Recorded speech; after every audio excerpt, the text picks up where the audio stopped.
Being everyone is checked in, hopefully, we will start with Pledge of Allegiance.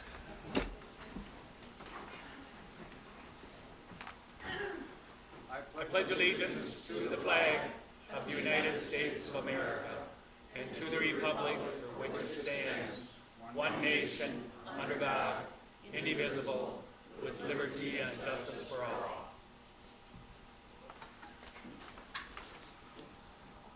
Supervisor Powers. Wondrous Creator, we honor all retiring county board members, whether they served for one term or served for decades. We thank them for their service to the citizens of our county and of our state. In observance of Down Syndrome Week and of International Down Syndrome Day on Thursday, we ask your blessing, care, comfort, and nurture of all people born with Down syndrome. Protect them from harm, harassment, hunger, and homelessness all the days of their lives. Keep the spark of childlike joy and love which they exhibit, and let us learn a lesson from their pure demeanor. Amen. Amen.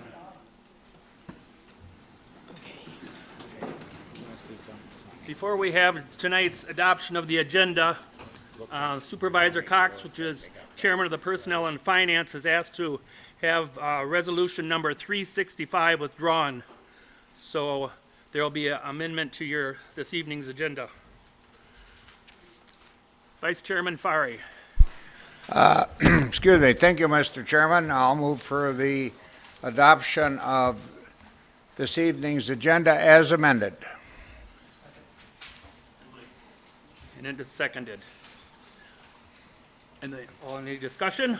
All those in favor signify by saying aye. Aye. Those opposed say nay. Carried. At this time will be allowed for persons to express their option on any resolution or ordinance that appears on the agenda, or as well as any matter over which the body has jurisdictions. And also, when you speak, you will have 2 minutes to speak, and at that time, then the next one will be able to come up and speak. So when you come up, state your name and address and what you'd like to talk about. There's microphones in the back. Anyone wishing to speak?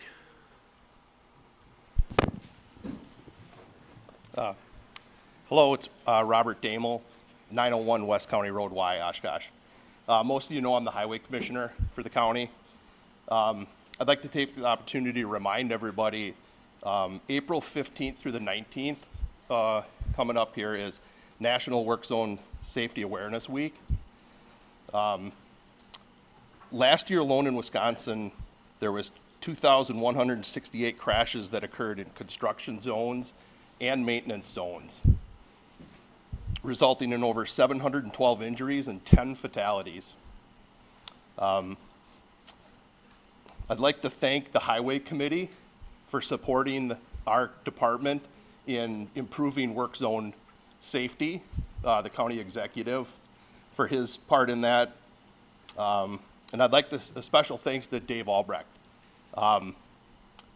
David, his dedication to our department for my 30 years at the department has been instrumental for supporting and offering safe roads for our citizens of Winnebago County to drive on. Also, a big thank you to Dave. 30 years ago, Dave Albrecht opened up a door for a young man coming out of college looking for a job. The county took a opportunity with that employee.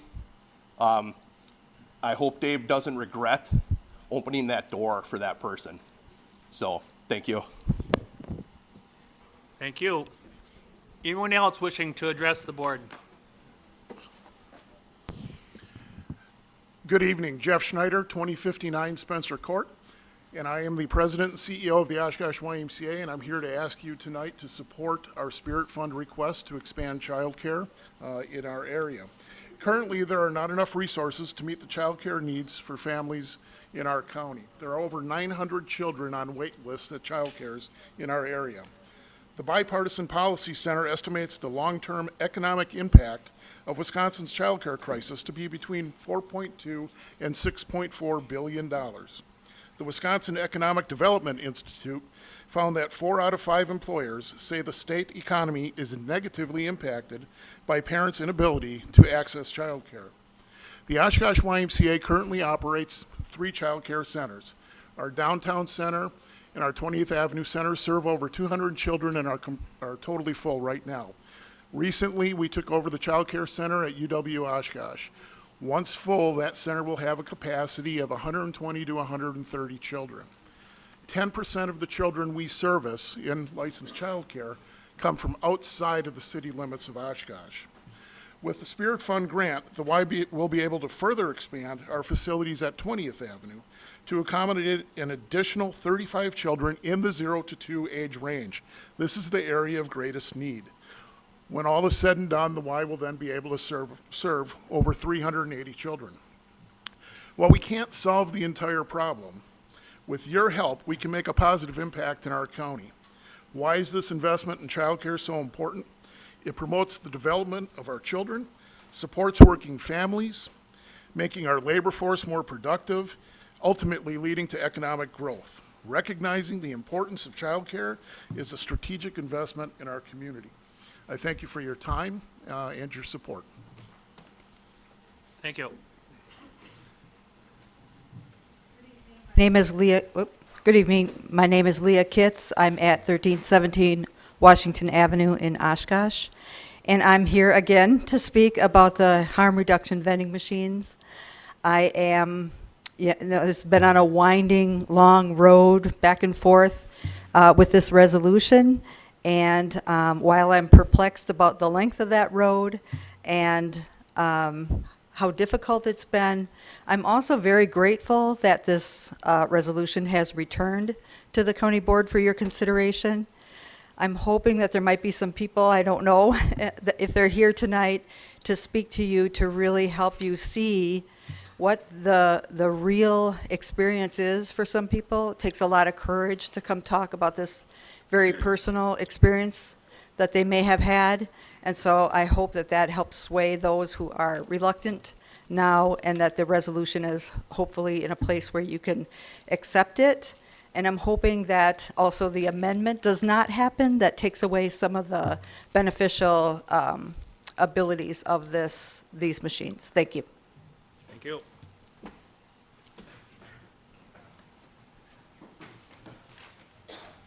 Hello, my name is Candy Hall, address 1370 Tammy Road in Oshkosh. I'm the Executive Director of Child Care Resource and Referral, and I'm here in support of the resolution for Child Care Resource and Referral. I can appreciate the many reasons why the supervisors struggle funding a program, yet this resolution speaks to the use of the in spirit of the ARPA, assisting the recovery of damage caused by COVID. This will in no means fix the child care crisis. Child care providers in our community are small businesses, and our small businesses need our help. We wrote for the grant with the intention of providing mentoring and training to child care providers, but what we found since writing that grant is that we have to start from the ground up, and that's by providing people to cover in the classrooms. So it would be a substitute/mentoring program. An ability for them to work in the classrooms, to cover vacations, sick days, time off, but also an opportunity to work with providers to make them better and increase the quality for our children. This request is a different programmatic request. It doesn't benefit CCR&R at all. All the money goes back to the community and back to our child care providers of Winnebago County. So tonight you'll be considering resolutions to expand both the Oshkosh YMCA Child Care and the Neenah YMCA, which also has child care. With the expansion comes the need for providers. That's what CCR&R's request is for. Training and expanding the pool of providers through a substitute teacher pool to cover versus close when caregivers are no longer available or they're shorthanded. We have the experience and the expertise as proven by what we've been doing in Outagamie County. The data in Winnebago County shows a decrease of 105 slots from last year at this time to this year at this time. We can't continue to see that decline. People will not move to our community if they cannot find childcare. So we must create new programs, but we also need to support the programs that are already in existence because we need them all. Even though this is not a request for a building. Please wind it up.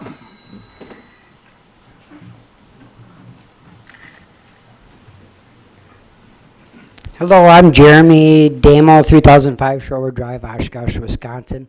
I'm a certified recovery coach, and I'm here to speak on behalf of providing Narcan. Suffering is complex, and suffering can show up in many ways in life. And although we have different collectives and those who suffer from addiction, the opiate situation can affect many others. So when in homes, in our community, and people that suffer from addiction, and they have pills, and they have things that are infused with fentanyl, which is very deadly.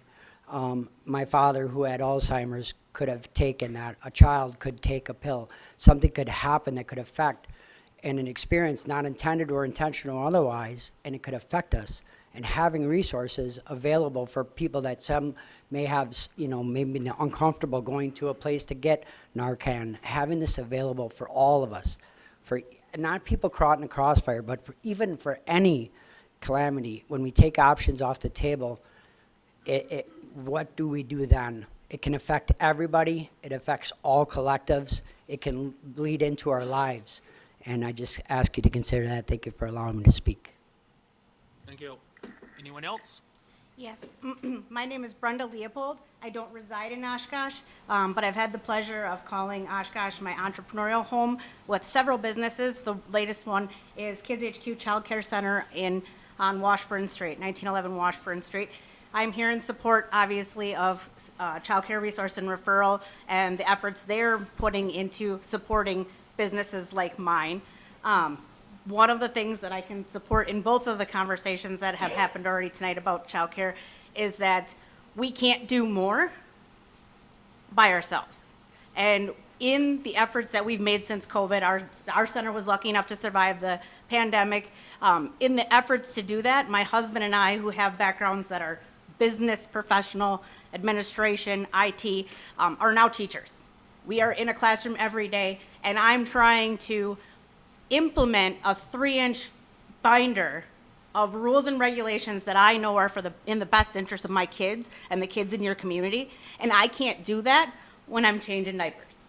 And I have a lot of great programs available to me to help me reach a 4- and 5-star center status, which will create more opportunities for me to get support, but I can't do that if I'm taking kids outside to play. And the reality of the situation is we can't do more with where we're at. I personally have canceled 2 family vacations because of staff shortages. My kids are paying the price for that, and I'm okay with that because the kids in your community matter to me, but they gotta matter to all of us. So we really need you to step up and help us create the support we need to be out of the classrooms, managing this business, and I can tell you for a fact that I would be in a position to expand by at least 25 openings in my specific center, and my husband and I are very, very interested in continuing to support Oshkosh with additional centers because, as you guys know, with your business backgrounds, you can spread the costs over multiple centers. It's going to make it even easier for me to pay better wages to everyone on my staff. So Please if wrap I it get up. that support, I can do those things.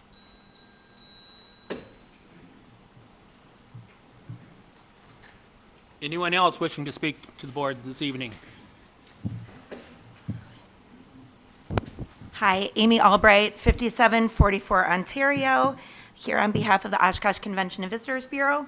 I wanted to just speak in support of the parks proposal for spirit funds tonight. There's about close to a $4 million $4 million ask tonight, and I just wanted to talk about what a great investment that is from the standpoint of tourism. So outdoor recreation last year in Wisconsin contributed $9.8 billion to Wisconsin's gross domestic product, and that's growing by 7% each year. So we know that outdoor rec is where it's at. We know that we want a piece of that pie. This is how we're going to get it. So obviously the improvements to the Weowash Trail, to the park system, to the Waukah Dam, all of the things that Adam and his team have put together, I think are a great investment. On top of that, it sounds like we can pair those up with other grants that are available and really maximize those Spirit Fund dollars. So I think great investment, and I really hope that you support that tonight. Thank you. Thank you.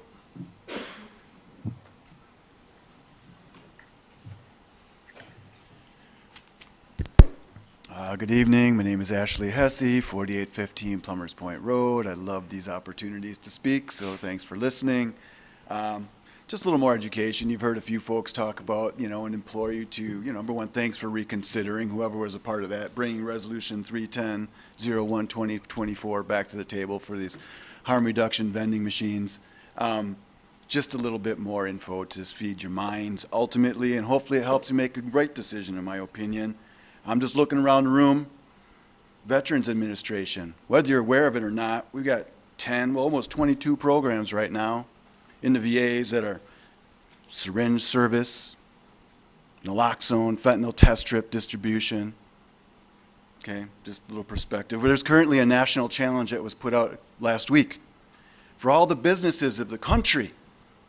The challenge to save lives from overdose, encouraging employers to put naloxone and Narcan and first aid kits, distribute education, train employees on what to recognize and how to help each other, get stuff to your homes, as was noted. You have no idea where this stuff might end up impacting your lives, but hope it never does. Department of Health Services, Human Services, CDC, National Governors Association, way smarter folks than myself, we all got overdose prevention programs. And I'll just lastly leave you with this, the Office of Intelligence and Analysis. I'm a patriot to heart. I'm all about national security. This is number 2 on our list of 2024 top threats to our country. Terrorism, illicit and illegal drugs. Illegal drugs coming into our country by transnational criminal organizations from all over, and they just change who's running what, when, but we are a target. Help us save ourselves, because the feds go after the big fish and we all live with the collateral. It's well known, and that's just the way it is. So I hope you can approve that resolution. Thank you. Anyone else wishing to speak before the board?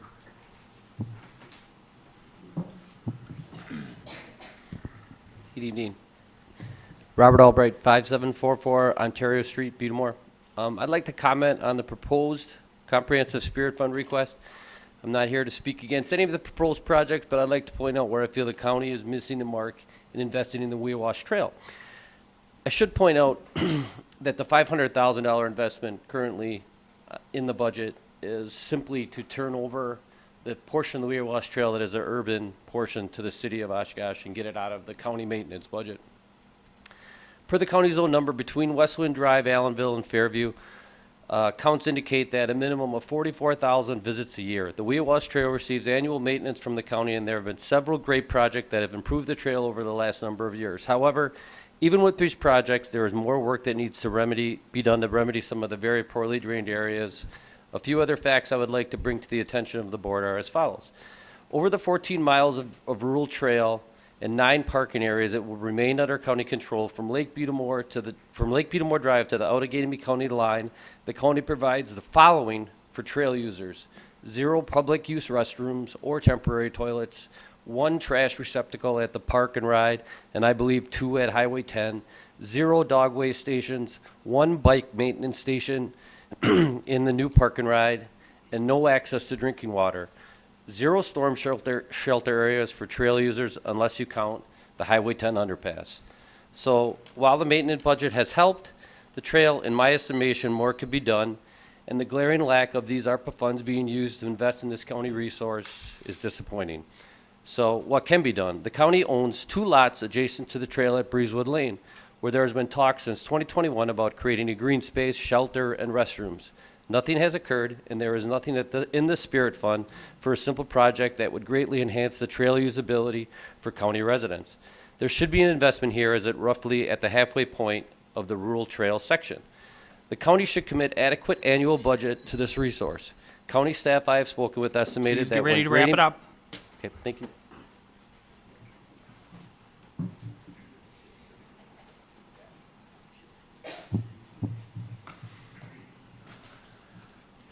Bruce Abraham, 1911 Amy Jo Drive. Here representing the Oshkosh Pickleball Club as its board president and the hundreds of pickleball players in Winnebago County. We strongly endorse Resolution 363-032024, which is the Spirit Funds to improve outdoor recreation in Winnebago County. So we strongly and respectfully ask for this board today to give your aye vote to pass this resolution. I'm not going to give any details. I thank you all for indulging me over the past year at various meetings at the public portion, and also my emails trying to pass on information and educate the group. So we ask again for your passage of this resolution tonight. Thank you.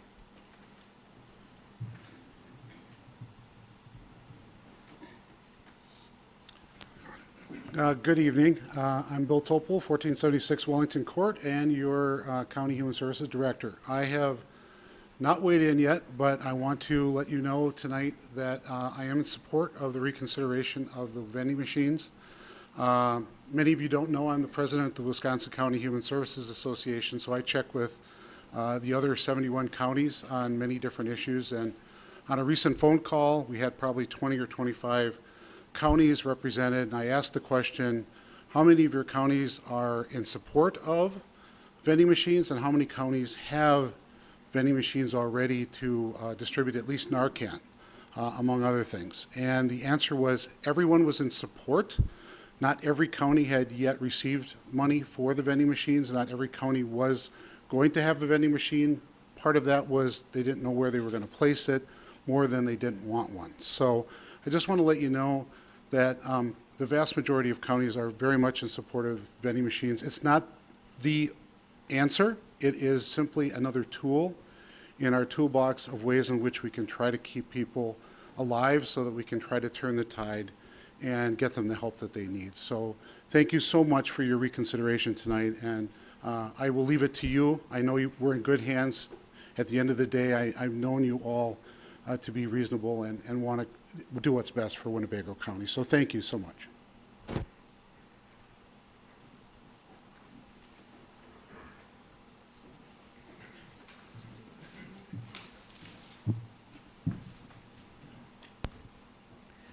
My name is Regina Erkwitz. I live at 120 Bird Avenue, Neenah, Wisconsin, Winnebago County. The resolution that I'd like to speak about tonight is 328-022024, and I think there's another one that goes along with it. This has to do with the individual choices that were or were not supported during and after the pandemic. As I look at this, in which I'm supporting this resolution, each of you need to make a decision tonight whether you're going to support this, because either you support the law or you do not. It has been in your packet that 2020, when the Winnebago County Board of Health instituted the edict Safer at Home, that it was later rescinded, which means canceled, revoked, etc., because of legal counsel that said they shouldn't do that. Apparently the city of Kenosha followed suit, as well as other entities. In this resolution, there are strong action verbs that would make anyone feel proud to support it. On line 39, it says, Winnebago County believes the freedom of choice to the individual as guaranteed through the United States Constitution and the state of Wisconsin. Constitution should be paramount. And it goes on with some other lovely, important things that establish a foundation to our existence from here on out. You also pretty much put a promise in there that... Wrap it up, please.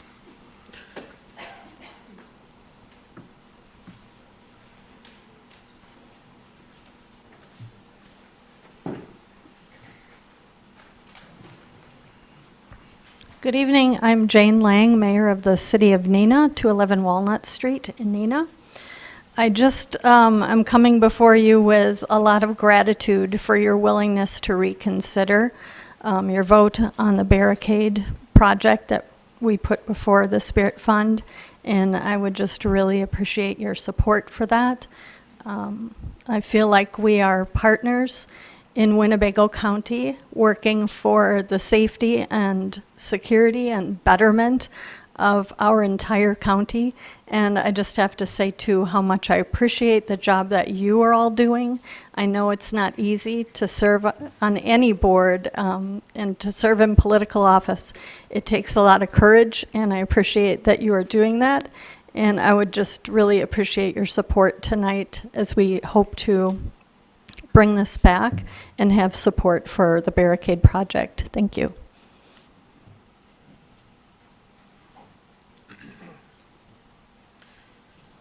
Good evening. Nick Thorne, City of Menasha Police Department. I want to thank you all for your time again to consider our mobile traffic barricades. I'd also like to spend just a little bit of time to clarify anything from the meeting which may have taken place on February 27th. So our request for the City of Menasha consists of a trailer, 20 barricades, and a few miscellaneous items. This will provide safety and security for a typical event in our downtown area, nothing further. A full trailer with its barricades has the ability to be set up in under 10 minutes. Barricades are made and used for their intended purpose to protect large congregations of people during our community events. They have the ability to be reused if they're struck and are considered non-lethal to the driver of the striking vehicle. This is obviously very different when you consider somebody striking a potential dump truck or a trailer. On January 3rd of this year, during the Rose Bowl parade, a woman tried to drive through the crowds of people watching the parade. Thankfully, she was stopped by the barricades and apprehended by 2 off-duty police officers. Barricades are recognized as saving many lives during that incident. These situations happen frequently in our communities, though they're not reported. One of these incidents actually happened last year in our community. Thankfully, it was just somebody who was confused. What's different about these barricades is that they're extremely maneuverable and can be placed into the smallest of areas to provide better protection for our communities. These barricades come with a lifetime warranty, and I assure you they will be used for decades to come in our communities. Thank you.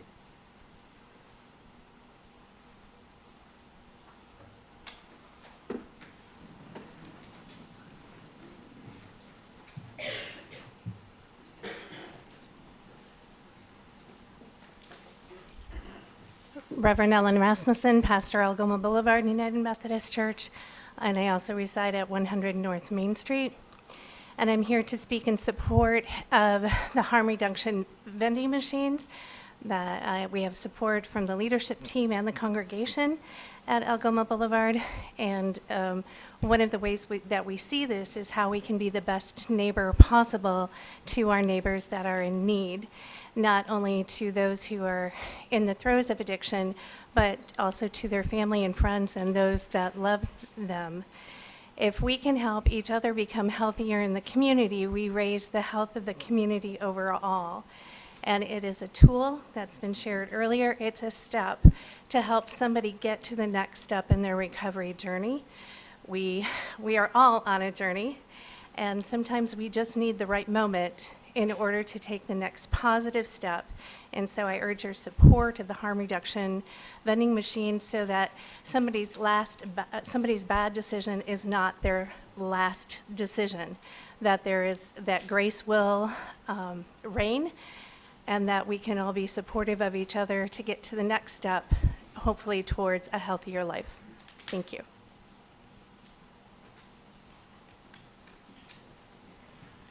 Anyone else wishing to speak to the board this evening? Anyone else wishing to speak to the board this evening? Anyone on Zoom wishing to speak? Okay.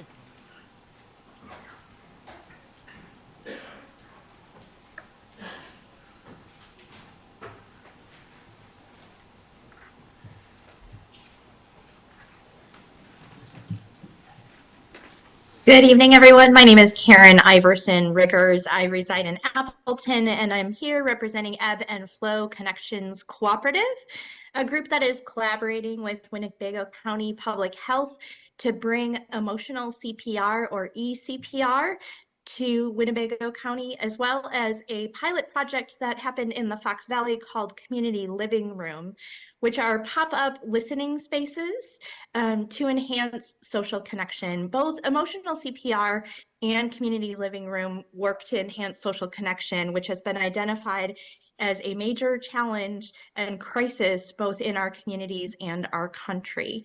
We recently received an opportunity for funding with Advancing Healthier Wisconsin and the Medical College of Wisconsin, and need approval from the board to accept this funding to expand this much needed opportunity for social connection in Oshkosh and beyond throughout Winnebago County. Thank you for your consideration. Appreciate the opportunity to be here today and to speak with you. Take care. Thank you.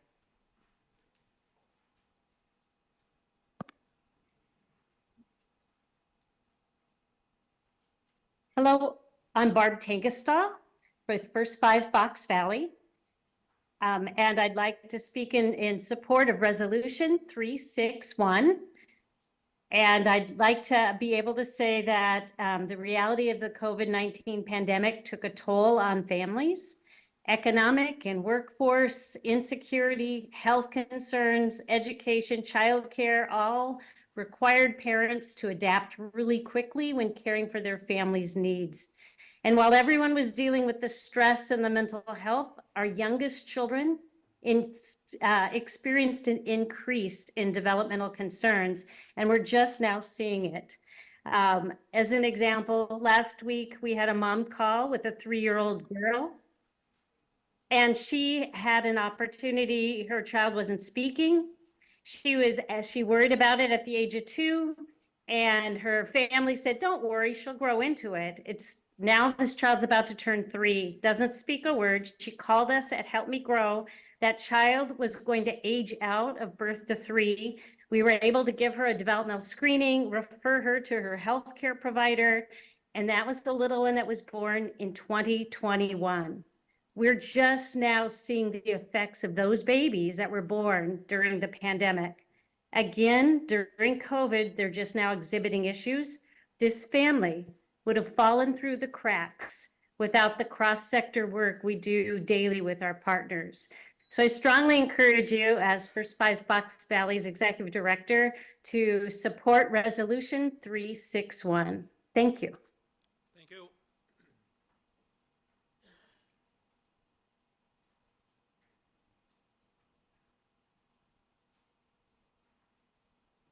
Hello, my name is Allison Laverty Montag. I'm a community health strategist with the Winnebago County Health Department. I'm the current president of First Five Fox Valley's board. I've worked with the health department in WIC for 14 years. I joined early childhood work in 2019, which is the same year the county board signed a resolution supporting the call to action to prioritize and invest in prenatal to age 3 efforts that promote a healthy start at birth, to support families with infants and toddlers, and support high quality care and learning environments. I am also a home visitor, and I see parents in their homes. It can be difficult to navigate our current healthcare systems with referrals and the services that these families and children need. The grant application for the Spirit Fund is to add a family navigator in Oshkosh to First Five Fox Valley. This will support families in both cities and rural areas. There are currently navigators embedded in 11 counties in Wisconsin. During the pandemic, there were significant drops in small and gross motor skills for our youngest residents. First Five Fox Valley was collecting this data, and we recognized the drop in skill levels for children, and we've continued to advocate to turn this around. We know families are working hard to make ends meet. I'm asking you to approve Resolution 361 for First Five Fox Valley and Help Me Grow. We need to invest in our future and in our future workers. We know it is most effective to catch developmental delays early so our kids can have a good start and be strong readers by grade 3. Thank you for your time and service. Thank you. Last call. Anyone else wishing to speak to the board this evening? You got one more? Okay. Just hold on.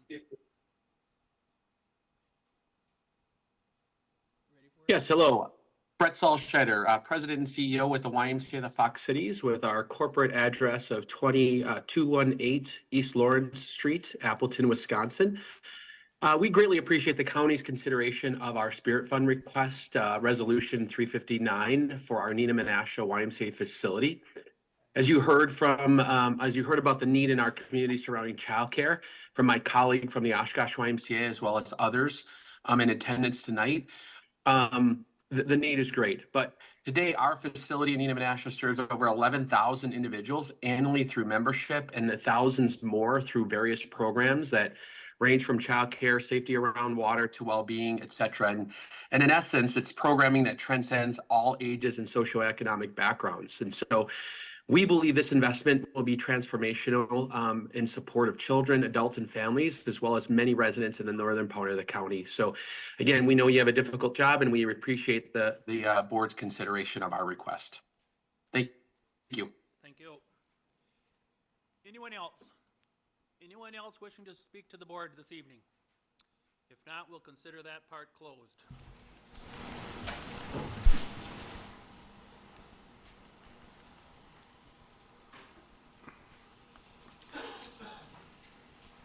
This time we'll have communications from the clerks. Clerk Bartles. Good evening. Tonight we have a notice of claim from Peter J. Long for violating his civil rights by unlawfully entering his home without a warrant or consent. This will be submitted to the Personnel and Finance Committee. We have a petition for zoning amendment for Derek and Makara Potratz and Christopher and Megan Shea from the town of Amro to rezone from A2 and R1 to R1 for tax parcel number 0160191. It's part of that parcel. That will be referred to the Planning and Zoning Department. And then we have two commendations this evening. The first one is for Vicki Edgel. Congratulations on your retirement, Vicki. Vicki has been a valuable member of the facilities team for over 20 years. She started as a maintenance worker at Parkview and completed her career as a specialist caring for the grounds surrounding our buildings. She has always taken great pride in ensuring that the flower beds are weed-free and the plants look well taken care of. A part of her job has been guiding the seasonal help and trying to ensure that work is getting completed efficiently and safely. The effort put into her work has been recognized by staff and citizens throughout the county. She has worked closely with staff from UW Extension, Parkview, and been an excellent liaison between the county and the Master Gardeners on many projects. Thank you, Vicki. We hope you have a joy-filled retirement with many horse shows and family gatherings. The next one is a commendation for Laura Stark. Laura Stark has been a dedicated Winnebago County employee for 28 years. She started her career as a third shift Crisis Center Specialist at Summit House and moved to the Winnebago County Crisis Center in 2020 when the new building was completed. Laura was a grounding force and an educator in the new facility as many staff were being trained to work the hotlines. Laura was the rock of third shift and took pride in making sure all the different moving parts ran smoothly. She assured consumers' needs were always met and was compassionate to all those she served on the hotline or at the Crisis Center. Laura impacted consumers' lives in a positive way. We wish Laura best of luck in her future endeavors. We appreciate the exceptional service she provided to the consumers and her teammates. Laura will be greatly missed. Yesterday, I received an email from Mark Roloff from the City of Oshkosh. It is my understanding that Resolution 310-01-2024, supporting acceptance of a grant from the Wisconsin Department of Health Services, is on the March 19th County Board agenda for consideration. In consultation with my public safety staff, I want to convey the City of Oshkosh's support for the county to accept this grant that will enable the county to acquire vending machines to distribute life-saving Narcan to individuals who are exposed to fentanyl. The wider access to Narcan will help reduce the senseless deaths caused by these opioids. The Public Health Harm Reduction Vending Machine Grant will make over $80,000 available for these machines, which will allow us to use state funds for this harm reduction program at the local level. Please pass along our support for this grant to the county board members who will be considering this resolution at Tuesday's meeting. Thank you, Mark. And that's it. I just have to say that hopefully you all noticed that on our clerks that if one's down and sick, that we have other ones that pick right up. So we've got these two here that pick up. When all else fails, Sue even comes in and helps out, so we can keep all the clerks at hand here, so they're all willing to help out. So we want to thank you all, and so sometimes we got to be a little patient too, and not want our minutes out the minute of, or not want something sent out, or if they don't get back to you right away on a telephone call, just be patient, they will. So there's only, well, 3.5 actually on a full-time basis there, so, but we do appreciate you all. Reports from committees, commissions, and boards. Vice Chairman Fari. Thank you, Mr. Chairman. I just want to remind everybody that received the agenda for the Ledge Committee.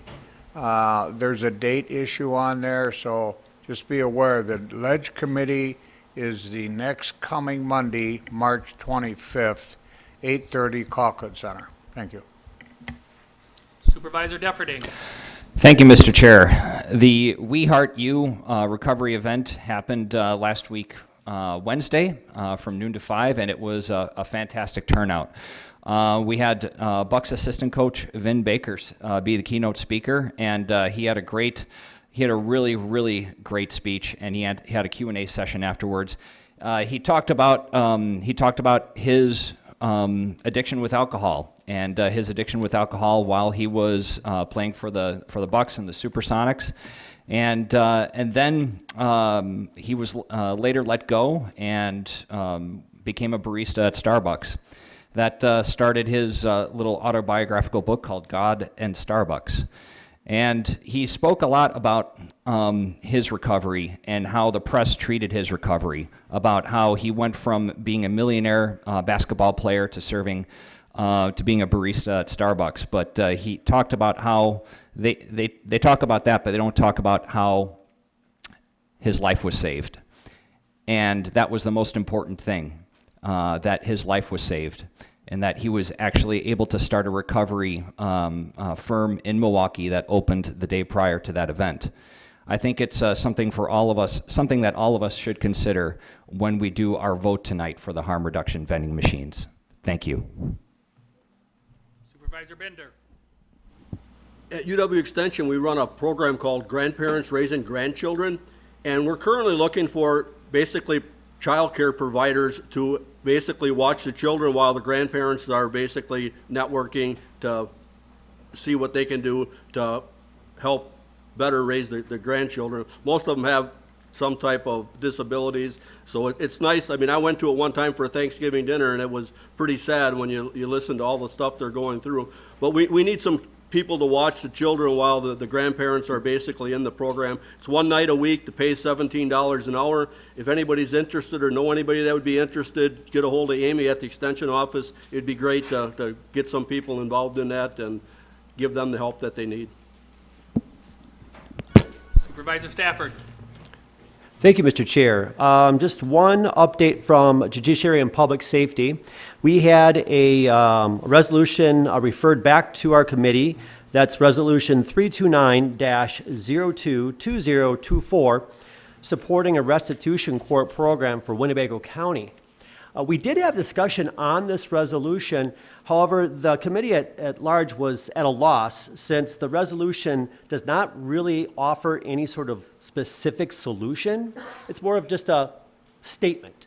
And so we, as a committee, again, do not look to create any specific kinds of resolution. Rather, we look to see how that aligns with the current ordinances.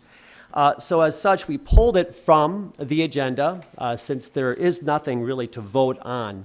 And that if it's something that we want to further discuss, I would recommend that we bring it back up next term in legislative. Thank you. Thank you. And not seeing anyone else, we'll go to the county executive's report. Thank you. I want to first start with a moment of silence for Bill Garbrecht, who passed over the weekend. Bill was an Army veteran and will always have a special place in my heart. Bill was a custodian at the David Albrecht Administrative Building, and genuinely one of the nicest human beings I've ever had the chance to meet in county government. In your packets, you have a proclamation for Work Zone Awareness Week. Winnebago County continues to work on safety in our work zones with our highway staff. As you may know, March 7th was the 18th anniversary of the loss of our highway workers, Mark Newmeyer and Dan Melhorn. To assist us in honoring those who work in work zones, please plan to wear orange on Wednesday, April 17th. Doesn't have to be bright orange, can be any orange that you got.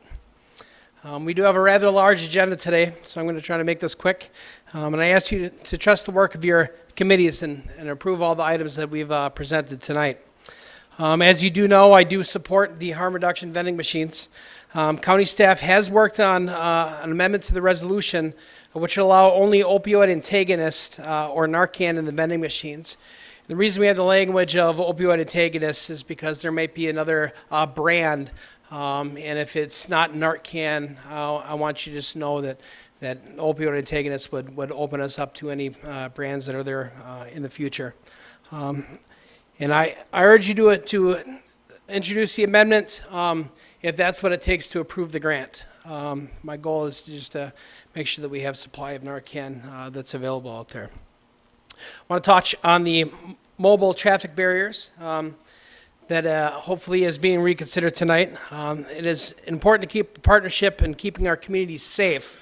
With lifetime warranty, these barriers will be used for decades. And I just want to let you know that I do support this reconsideration strongly. Lastly, I just want to touch on the two county projects that you'll see tonight. Winnebago County has done master planning in the airport, solid waste facilities, community park, and Sunnyview Expo Center. Facilities master planning is the next step for our county to enact our facilities condition assessment. This will be a complete analysis of our space needs and is an industry best standard. Again, the county has done this department by department, but not for all of our buildings. Also want to talk about the $3.9 million allocation for our outdoor recreation plan. This is the same model as we did with land conservation. What this really does is allocate $3.9 million for Adam Brees, our Parks Director, to leverage into more. We have already identified federal grants out there which could provide up to $2.5 million more. With the authorization to approve for grants, we can leverage these dollars as match requirements. Money in the projects may require future board action or even the park committee action. If you consider investing in this, our CIP, this is going to take a huge load off our CIP in the future over the next decade. And I do want to talk some of the matching grant availabilities in this would allow us to address some of those other issues on the Waiwash Trail. So we can turn that $500,000 into $2 million. We can address a lot more of those. And I have to agree with some of those statements. We have been having trouble keeping up with our maintenance at the parks, which is why I believe this plan really helps us long-term to continue maintenance and to make sure that we take better care of our parks out there. I am available for any questions on any items on the agenda tonight or anything I talked to, so I'll open those up now, if there are some. No questions for you tonight. I got one. Oh, they don't have their buttons up. Okay.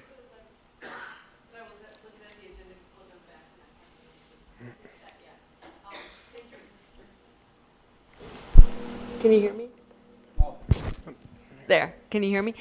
Question, with the harm reduction, you just mentioned that it was just Narcan or a brand of Narcan, like a substitute brand, but I thought there were test strips in there too. It's in the resolution to have test strips also.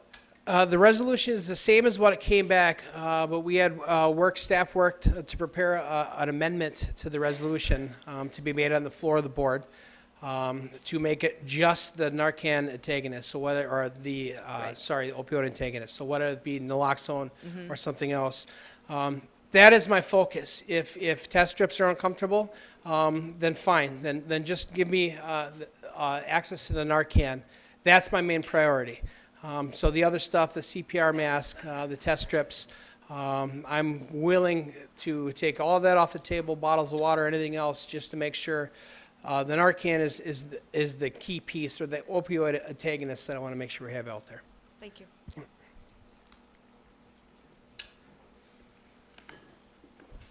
Now not seeing any questions. All right. I'll move on to my two appointments for Appointments, tonight. yes.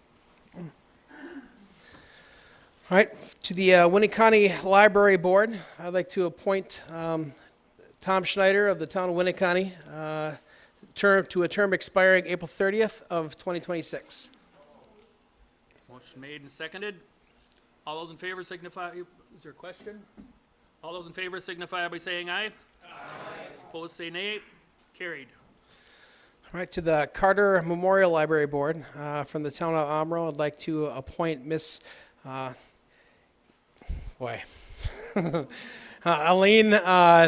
Simmer Mansick. I hope, did I do it right with that? Manic? okay. No? All right, well, thank you. Well, that's who I'd like to appoint to a term expiring April 30th of 2026. Motion made and seconded. All those in favor signify by saying aye. Aye. Those opposed, say nay. Carried. Thank you very much. Thank you.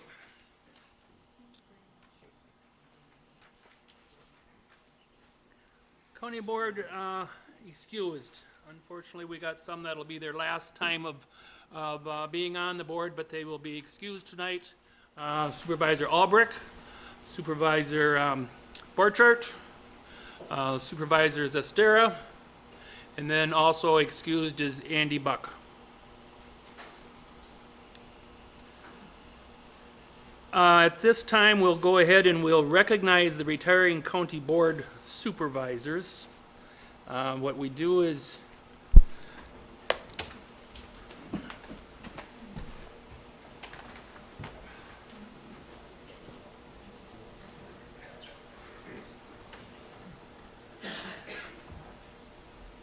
we go ahead, and those that don't run again, if you get beat, I'm sorry, but those that don't run again, we go ahead and honor them with a plaque for the years that they've been on. It'll say, it won't say how many committees and everything you'll be on and all that. It'll just go ahead and say the amount of years you're on and that. So I'll have Julie start out. Where we go. Julie's going to read them, and I will be handing them out.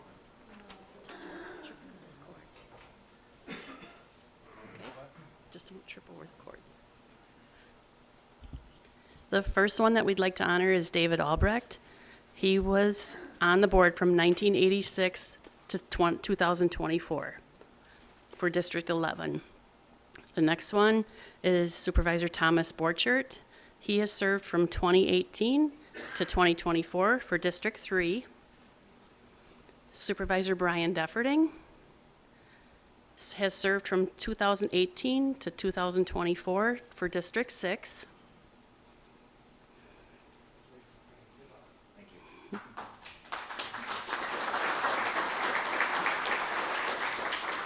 Supervisor Paul Eisen has served from 2006 to 2024 for District 4.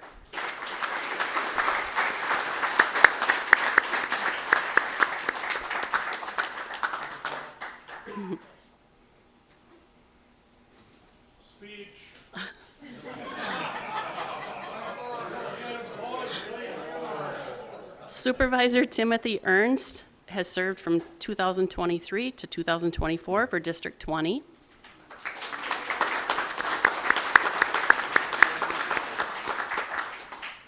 Supervisor Jacob Flom has served from 2022 to 2024 for District 16.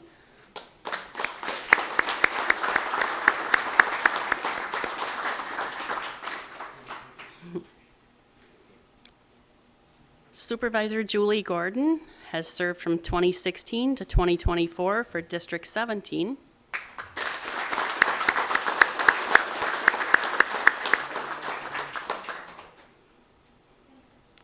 Supervisor Rebecca Nichols has served from 2022 to 2024 for District 2.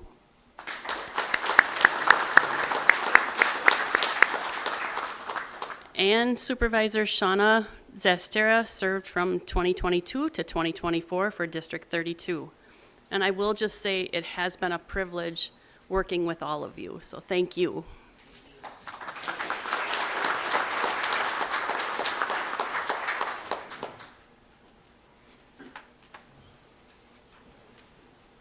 I want to repeat what Julie just had said. It's been a privilege.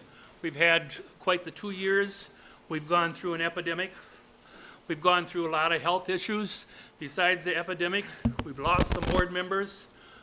We've had some that have quit for whatever reason it might be. We've had some switch jobs. So, but again, those of you that toughed it out, we didn't always have the best of times and didn't always agree, but I want to thank you all and good luck in the future, and hopefully the best. All of you that are running again, make it again. Now, my last thing is, we all know how long agenda this is.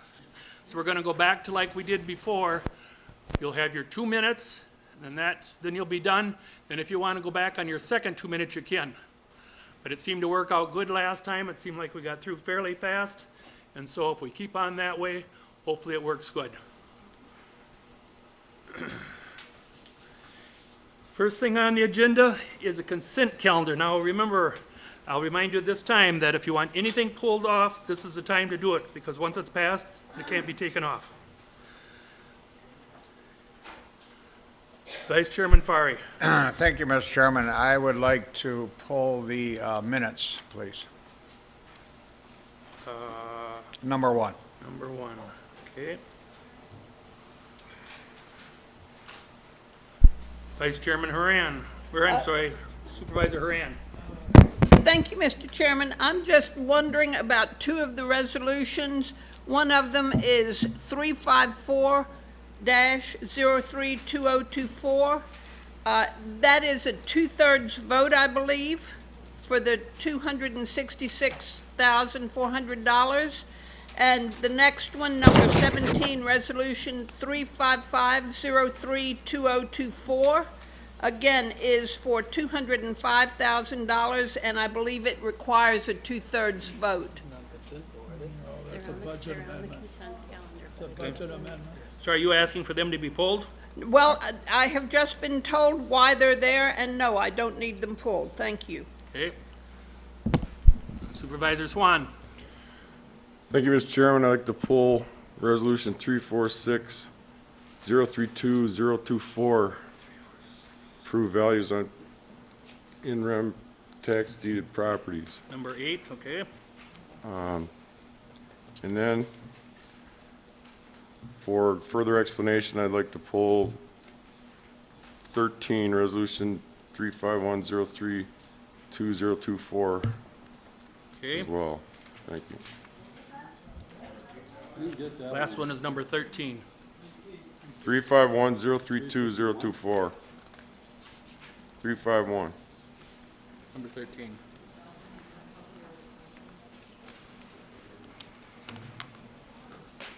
All right. So do I have a motion to approve everything except number 1, number 8, and number 13 at this time? Motion made and seconded. All those in favor signify by saying aye. Aye. Those opposed say nay. Carried. Number 1, approval of proceedings. Hold on just a second, please. I lost I don't know where my.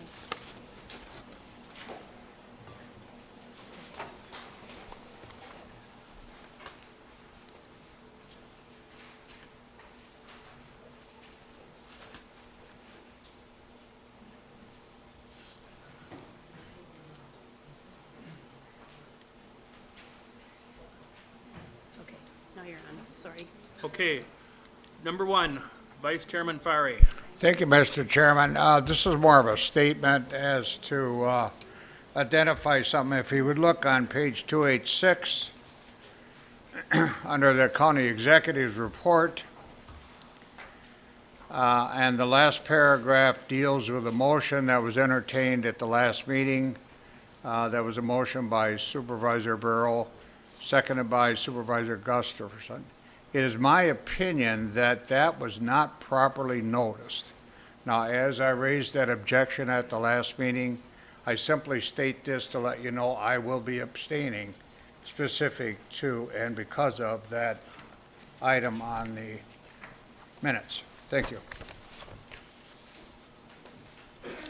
Supervisor Hanson, did you have a question on number 1? Really, I guess I'm just going to echo the sentiments of Vice Chair Fari. Okay. Okay. Tom, did someone bring it forward? No, are you bringing that forward then? Well, I'm abstaining. Do you still want me to move to approve? Or you're Yeah, just okay, I'll abstaining? move to approve it as submitted, I guess. Motion is made and seconded to approved as submitted. Seconded by Cox. All right. All those in favor signify by saying aye. Aye. Those opposed say nay. Those abstained? Did I hear another aye? Okay, two abstentions. Yep. I will. Two abstained.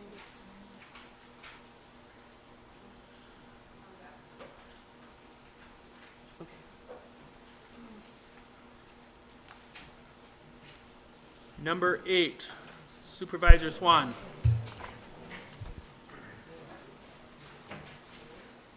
Thank you, Mr. Chairman.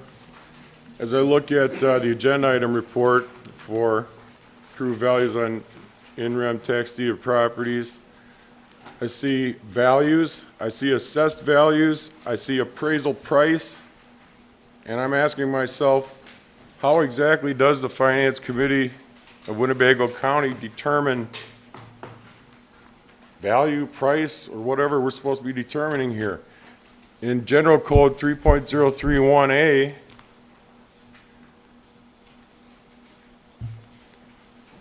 property acquired in the enforcement of delinquent tax liens, the appraisal price of tax deeded land shall be determined by the Personnel and Finance Committee of the Winnebago County Board of Supervisors and approved by the county board. Well, appraisal is an opinion of value. Appraisers are regulated in the state of Wisconsin, required to be licensed or certified. This implies that the Finance Committee should be obtaining independent appraisals on tax deeded properties to determine asking price, because that's what the second word says here, price. So in the wake of Tyler versus Hennepin County, Supreme Court decision, which essentially says that an equity position in a tax deeded sale need to be returned to a property owner in just compensation to be approved by the court, of course. We have also AB 969 recently passed by the State Assembly, which I believe will require an appraisal, an independent appraisal. So my question is the county going to need to amend 3.031A to allow for an independent appraisal to be ordered on every tax deeded property so that just compensation to a property owner can be determined? And Mary Ann may want to speak to this, but this is a very relevant issue here, and we're trying to figure out how our Finance Committee is actually supposed to place an appraisal price, which should be an independent appraisal of market value on our tax deeded properties going forward, I believe. Thank you. So, and I know the treasurer is here as well and has recently attended a conference regarding this. So Tyler versus Hennepin, as Supervisor Swan referenced, was a case that was brought in front of the United States Supreme Court, and it was decided in 2023 that a county's retention of proceeds from the sale of tax deeded property in excess of the amount owed to the county is essentially an unconstitutional taking. So counties could not do that. Let's say there was $10,000 owed by a resident in terms of taxes, and let's say the county took the property and was able to sell it for $20,000.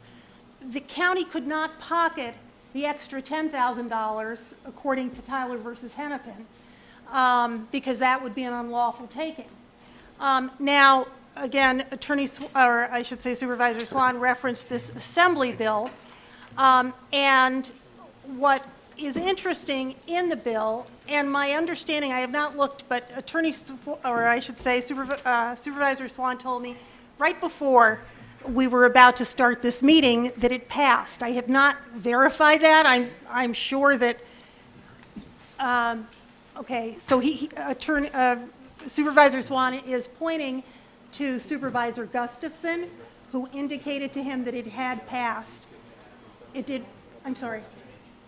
It had passed. So if you look at the bill, it specifically said that a county board is authorized to, it says under the bill, the county may sell such lands by open or closed bid.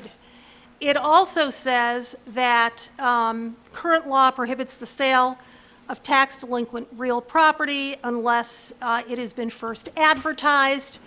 And the other point is that it talks about the county board is authorized to engage licensed real estate brokers and salespersons to assist in selling tax deeded land. And again, I don't see anything looking at this bill, and again, I looked at this right before this, this gathering, that says that you would need to have an appraisal done. This is under the assembly bill. But again, I'm pretty sure I saw that in there, but if I'm wrong, I'm wrong.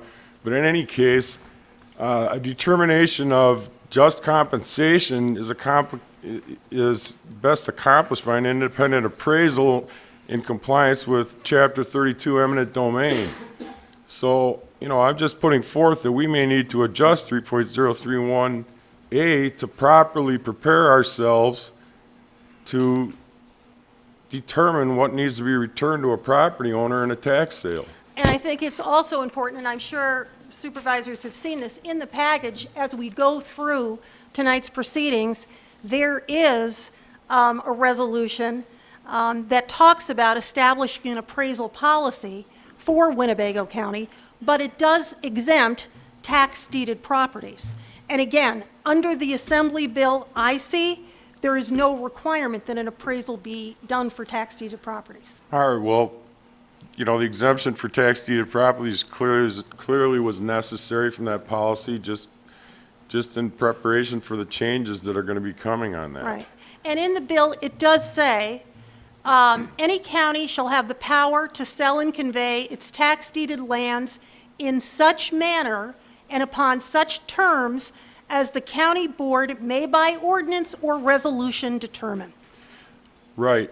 Again, I will say that, you know, a certified appraiser in Wisconsin is going to be the best person to turn to in order to determine just compensation for the court under Chapter 32 eminent domain. Not a broker, not someone unlicensed. An appraiser, licensed and certified by the state of Wisconsin, regulated by the state of Wisconsin. Thank you. You're welcome. Supervisor Cox. This is on just number 8 now. Thank you, Mr. Chairman. I'm going to yield my time to Ms. Ellenberger and let her go with it. Thank you. Supervisor Ellenberger. Thank you, Chairman. Just two quick things. First, that might have been passed in the Assembly, it hasn't been signed into law by the governor, and we haven't seen any changes other than that. I prefer to wait until we actually get the final go before we start making changes, quite personally. Secondly, I believe the treasurer had some pretty good insight on this in our finance meeting the other day, and would like to refer to her for any questions also. And thank you for looking at that before the meeting. I know that's not easy to start looking through something that is just passed. So I just wanted to make that clear. It's not that I'm for it or against it, and that's not what I'm saying, Supervisor Swan, at all. I just want to make sure that we know what is actually passed and signed before we start making changes, because things could happen between then and what the future will hold. Thank you. I need to have Supervisor Bender. I'll just say I had the same concerns at the Personnel and Finance Committee. I asked the same questions that Tom is asking today, and I was told it was legal and we could sell them this way, so. I too thought that, you know, especially like that one is Witzke's Bar on Oregon Street, I would think that has quite a bit of value. There's a huge garage on there, he put a big addition on there.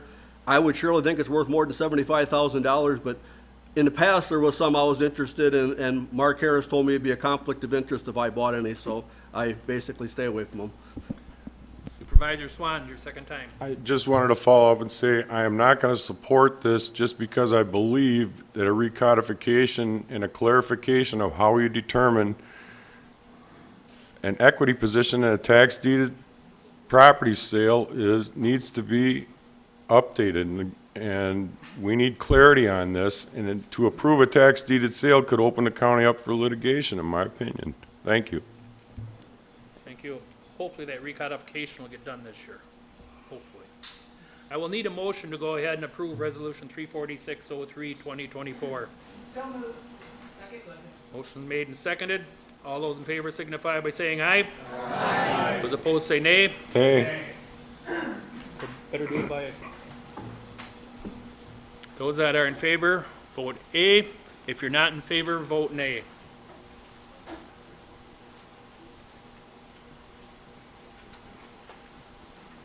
That passes. Number 13, Resolution 35103, 2024. I believe Supervisor Swan also brought that. Thank you, Mr. Chairman. I just was hoping for further clarification on this item, and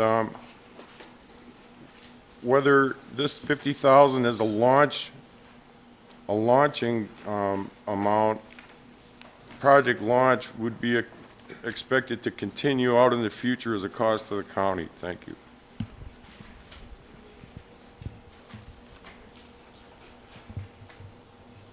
I will need a motion to approve that. If there's no other questions, approve or deny it, whichever you want to do.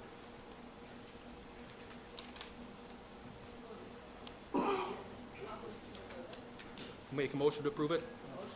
Is there a second? Second. Motion made and second for the approval of Resolution 35103, 2024. All those in favor signify by saying aye. Aye. Those opposed say nay. Nay. Nay. And that is carried with 2 nays. I did, and I'm going to go back, and I probably wouldn't have to, but I'm going to go back. I said this number 1 through 14. We've got more than that. I didn't turn the sheet over, I guess. It goes all the way up to 20, so I'm going to go back through, and I'm going to need a motion on the consent agenda, although by rights I probably wouldn't have had to, but those from 15 through 20. Do I have a motion for the right on the consent agenda to approve them? So moved. Is there a second? Motion is made and seconded. All those in favor signify by saying aye. Aye. Opposed say nay. Carried.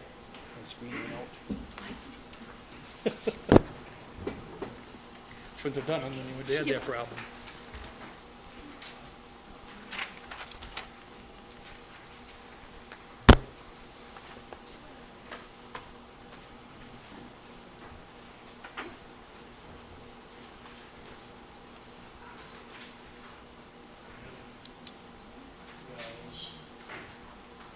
Do you have a phone?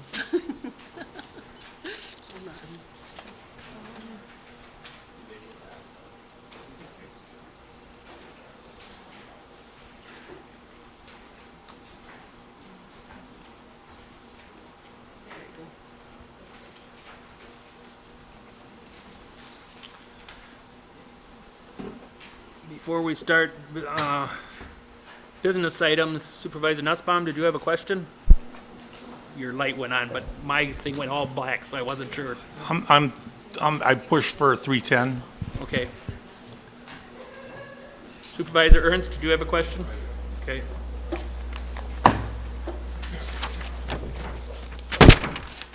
So now we'll be in business items. Resolution 310-01, 2024, authorize and acceptance of $80,083 grant from the Wisconsin Department of Health Services for public health and harm reduction vending machines and items to be decided.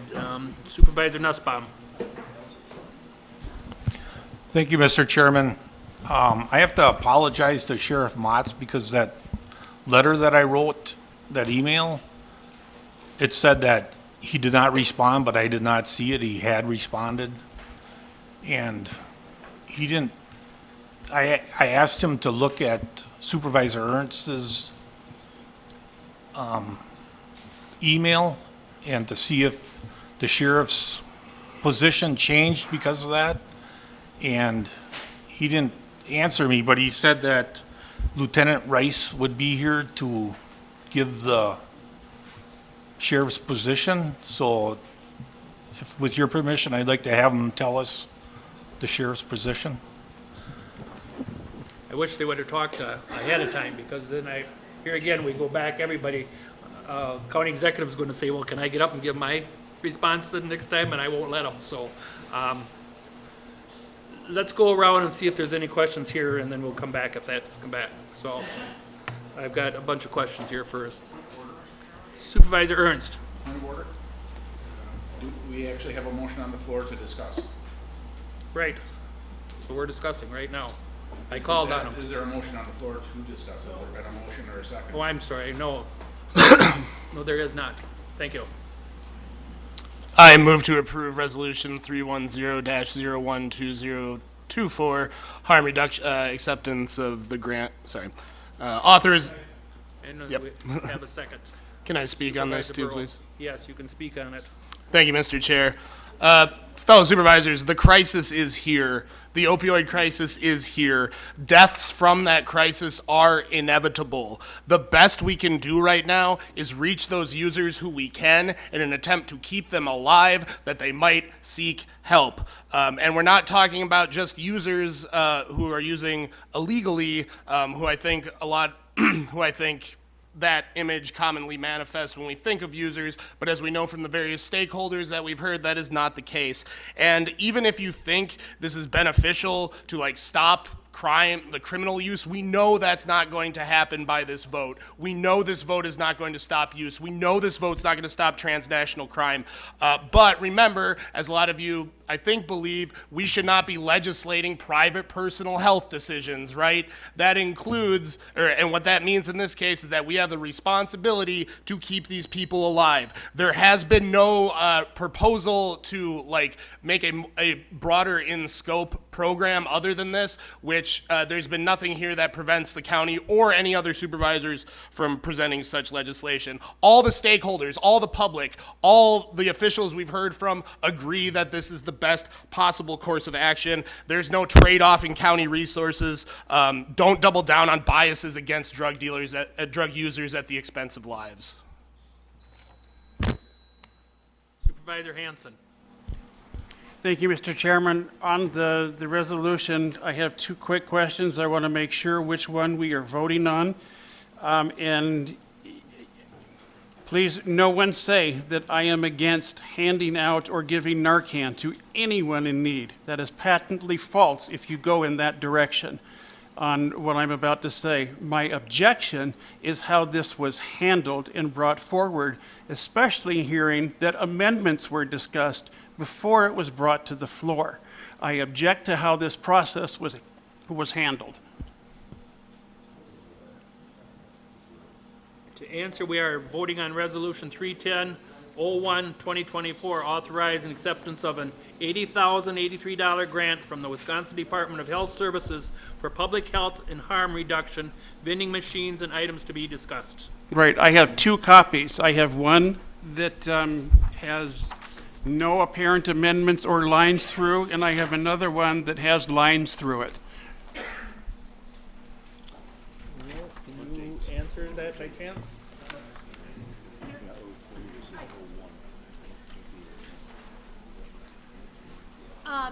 Yes, the original one should have been the first one, and then behind it, you may see there's a watermark, and it said amendment, motion required. So if any of the supervisors want to do this amendment, and my understanding is there was a supervisor who wanted to do this, Supervisor Bureau, it was put in the packet for clarification so that the supervisors would know what the amendments were in writing as opposed to hearing it verbally.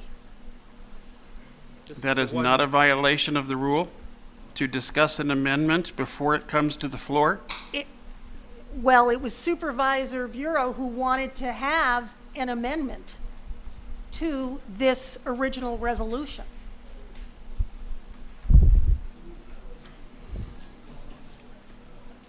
Now, the question is, does he want to go forward with this motion? And he's indicating that he does, but he hasn't made the motion yet. Well, we can't do that. We got a lot of lights ahead of you. Can't just do it out.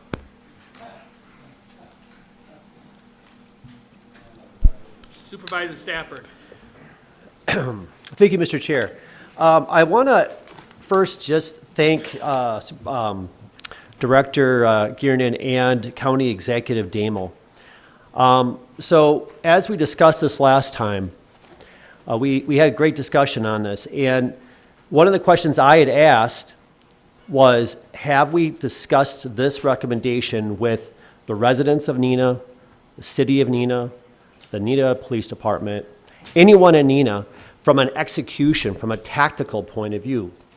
And the answer was no. And because of that, I had abstained my vote. After that vote, I reached out to County Executive Damel and asked, can we reach out to them and have a discussion? And I want to thank both of them for reaching out to both Mayor Lang as well as Chief Police Olson and having a discussion. We need to solve this issue. We need to be more collaborative in how we solve this solution and make sure that whatever we do works for the people that this is going into, period. And I think it was a little bit of overreach to do that without engaging the residents in which this immediately affects. And I am so, so happy that we did that. Thank you very much. And I know that residents of Neenah that I've spoken to love the fact that the county is starting to go back to the individual residents and ask these questions. People want to be involved. This is a great way to do it, and I'm just making a point of this because we need to do more of this. We need to talk more and not talk at each other as we have. So thank you, and that's all I have. Supervisor Fran. Thank you, Mr. Chairman. I would like to say a few things. One is I am happy that we are working at educating each other and our municipalities. I think that's imperative. I would like to say also that I have not heard any negatives about this resolution from anyone other than elected officials who sit on this board. I have heard any number of people speak in a positive manner for this, and it has been overwhelming because they have said we were addicted and we are now clean. I think that that is really critical for us to be aware of and address. Thank you. Supervisor Harrison. Thank you, Mr. Chairman. I think this is an example, again, where your committees do work, a couple of committees do work. Then we came to the county board and some questions were asked, and we listened to them through the health board once, and then also Mr. Damel and Mr. Guillen spent a lot of time trying to contact to answer all your questions. So I said the same thing as Mr. Stafford, that we are working hard to this. When you work together, they go. I haven't found anything negative on it at all. Everyone that we even opened more doors to, so we're more excited about, we're bringing it back. So I'm strongly for this. Thank you. Supervisor Belleville. Thank you, Mr. Chairman. We have spent a lot of time on this on the Public Health Committee, and I thought the last time we talked about this, it was Supervisor Ernst and Buck, and then maybe one other person that asked the question, do you value life? And I really thought that was an important question, and it didn't seem like anybody really cared about that. And Supervisor Defferding talked about the We Heart You, which if you look at your public health vending machines, that will be on what we have in Winnebago County. My brother Alex, he had a history of issues with drug addiction. He created that website. He does videos, so much so that he went to Washington, D.C. He was in an elevator with Eau Claire County. They want him to do a video for their Narcan machine, and right now they're working on doing QR codes to teach people how to use them. And then he also told me that about a week or two ago, Fond du Lac County just hired him to do that for them. And so my new question would be, are you a follower or are you a leader in this? Because we are already a whole step behind. People already have these machines. They're teaching people how to use them. And I know the last time we talked, it was a lot about data, and it was, we got to talk to all these people. But honestly, in the past, so many leaders have decided things on their gut feeling, on prayers, on experience, and they made decisions with just that. And we continue talking about that and taking up so much of our time when we could just have these machines out there helping people learn how to use them and Narcan. And my last thing is the last meeting, the special session meeting, Supervisor Nussbaum said that in regards to our data exchange, he said that it reminds him of China and Big Brother. And I will remind everybody that China is one of the biggest producers of fentanyl coming through our country and killing people. And you need to remember that. So again, ask yourself, are you a follower? Are you a leader? Thank you. Supervisor Eisen. Thank you, Mr. Chairman. I oppose Resolution 310-2024, accepting a grant for public health vending machines. Fellow supervisors, I've had the privilege and responsibility of serving on the Judiciary and Public Safety Committee since May 21st, 2010, and the Safe Streets Initiative from September 23rd, 2011 until March 18th, 2022. And it seems appropriate for me to share some tribal wisdom I have acquired during this time. God has a very big heart, but there's one sin he will not forgive. When a compassionate organization enables a user to ply his or her trade, I know, because isolated, mechanistic, anonymous, repeated use of vending machines will enable rather than help the offender. Tough love begins with vending machines.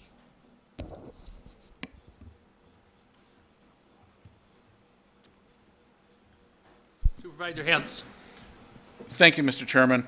I'd like, my partner here to my right, Dr. Belleville, actually beat me to a lot of the things that I was thinking of saying. But one of the things I want to say is this is a tool to help. We don't have a one thing fixes everything tool in the belt. We don't have that.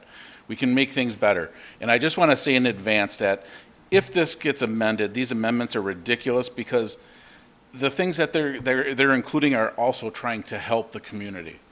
This should be supported in its entirety as it's written originally, because these things are going to help so many people, and they're going to help families of people, and they're going to help friends of people, or it could be a total stranger who happens to come across somebody in just the right spot.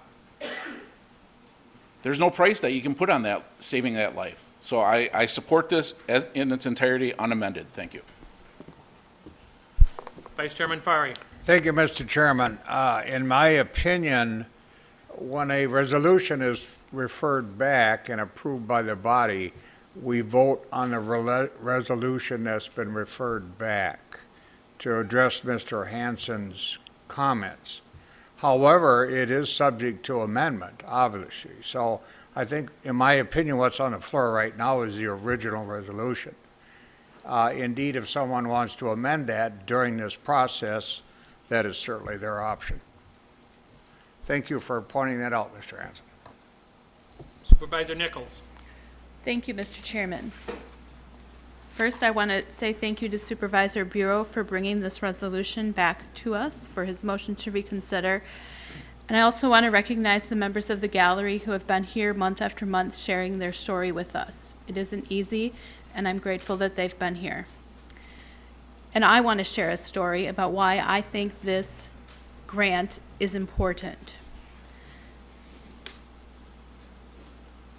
I know someone who lives very close to me who is currently in recovery. However, there were several times that the police and the fire department were called to his home because he had overdosed. And one day, they were called and his 4-year-old son was home with him. And so his son, 4 years old, saw him carried out on a stretcher, put in the ambulance, and he was left standing there by himself. And I happened to see him, and I went over to him, and I put my arm around him, and I said, "It's going to be okay. Your dad is with the helpers now." And thankfully, his dad is with him today. That little boy still has a dad thanks to Narcan. A family is still intact, and a dad is in recovery. And we never know when the moment comes that someone wishes to seek recovery. But it's stories like this that make these vending machines so important. And I can't help but wonder what would have happened if this individual lived in a rural community where it would have taken longer for help to arrive. So I think this particularly helps members of our rural communities as well.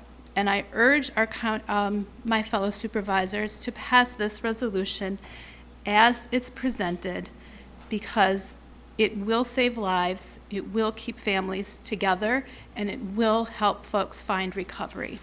Thank you. Supervisor Ernst, second time.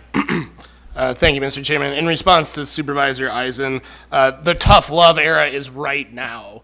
We've been living in the tough love era since the war on drugs began. If the tough love approach worked, death rates should be decreasing, not dramatically increasing. Taking a moralistic stance against drug use is fine as long as it does not interfere with people actually receiving assistance. Remember, the only way that people get assistance, the only way that people can be in a position where like loving them matters ever again is if they are alive. We are not in a position to decide whether or not we are not in a position where we can provide something that will help any number of people and deny it to them. Because again, remember, we're not talking just about like the misguided junkie who needs guidance or something like that. As the stakeholders have repeatedly said, we're talking about veterans, senior citizens, children, people who don't mean to overdose because no one means to overdose.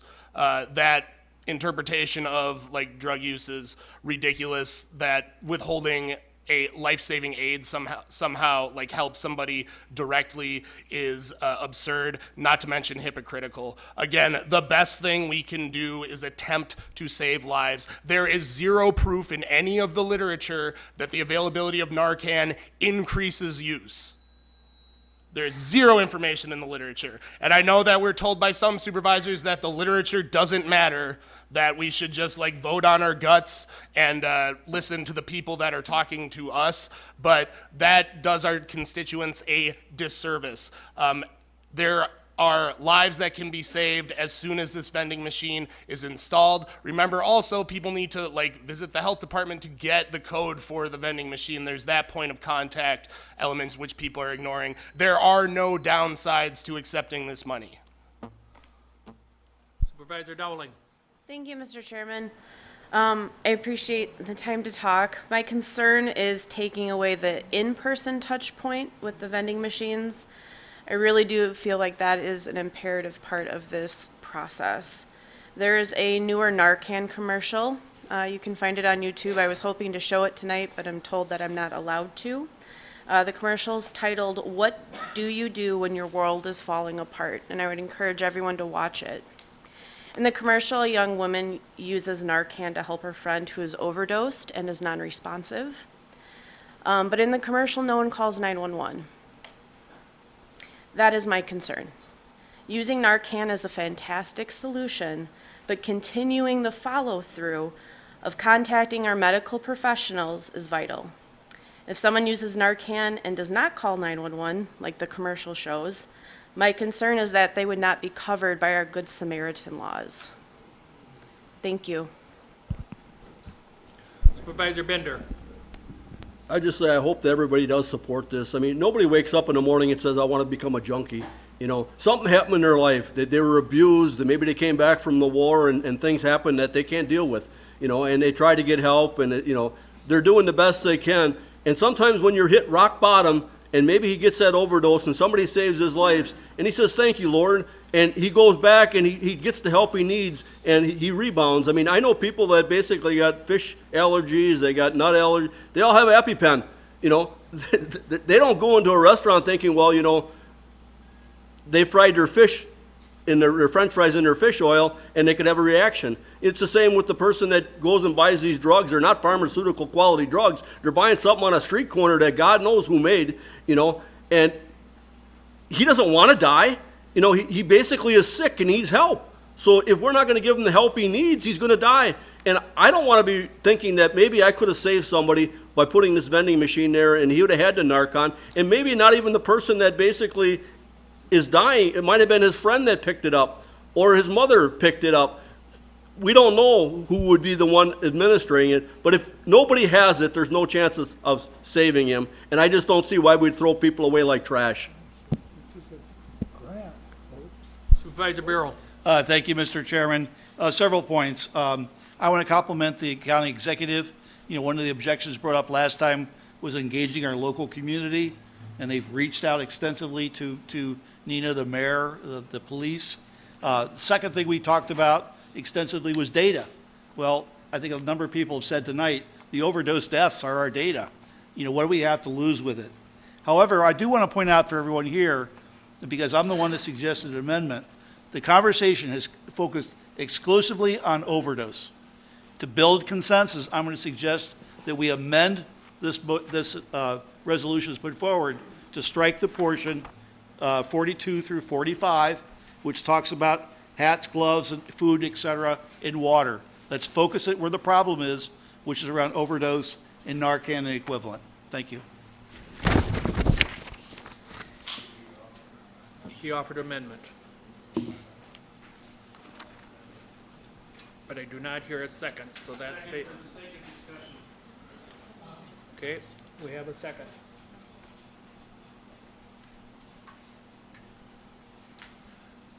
Supervisor Powers on the amendment. I'm sorry, I didn't hear what the amendment was. Would you say it? It's what? Just hold on, the clerk will read it back. Supervisor Bureau's amendment was to strike lines 42 through 45, correct? Okay.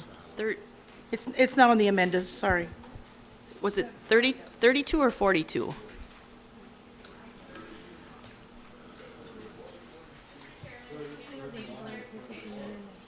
Yep.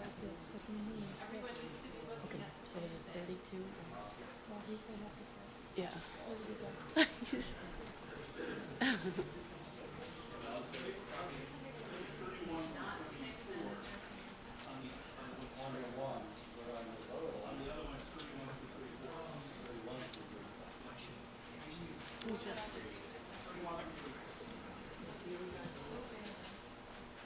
Supervisor Burrow, will you restate it again, please, so we all have it correct on what you want The done? amendment is to strike section 31 through 34.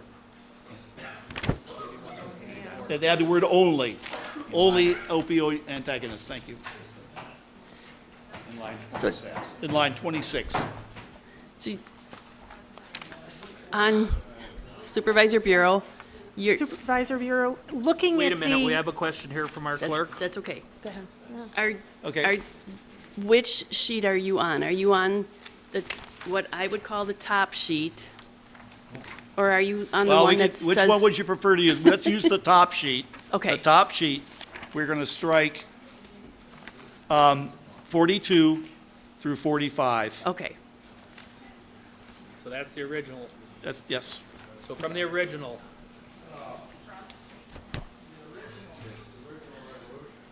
Regional resolution. right, that's what he's amending. Point of order, Mr. Chairman. Yes. Just to clarify for everyone, I think Supervisor Bureau is referring to 310-03, 2024 instead of 310-01, 2024. So that's the original one versus the proposed substitute amendment. Supervisor Bureau was referring to the original item as opposed to the one that has the watermark on it, which is a proposed substitute amendment, which has not been introduced. Right, we should just be on 310-012-024. That's the original, so if you're making an amendment, that's what you have to amend. It's that one. Come on, George. That's the original. The original, right. I can walk it One up. that's on the agenda. Would you like me to walk them up, what we're talking about here? There we go, thank you. The same. Okay. Okay. Even for the amendment? No, for the amendment. Okay. Wow. Once they vote, you're actually. 12024. Okay. Mary Ann, do you want to look at this here? The question is on numbers. I'm going off my agenda. Right, and this is 3141. Is that, no? Okay, so there's a typo. Yeah, so this should be. You only want to include, Okay. okay, We need to see what it's. the materials. See, there's one with a watermark. Yeah, the one with the watermark. That's what I want. You shouldn't have been looking at that watermark to begin with. It should have, the watermark shouldn't have been there. You just walk this up? Do this Even as looked at that. adopt that, yeah, as it's printed there. Corporation Council, do you want to, Corporation Council? Corporation Council, Mary Ann, do you want to straighten this out now? Sure. Could I just speak to Yes. Supervisor Bureau? So, in your packet, there was the original resolution, which is to the top left, you see 310-03-2024. Okay, and then behind it is the agenda item report, and then behind that is a resolution which is marked 310-01-2024 with the watermark across it. Do you want to amend? Okay.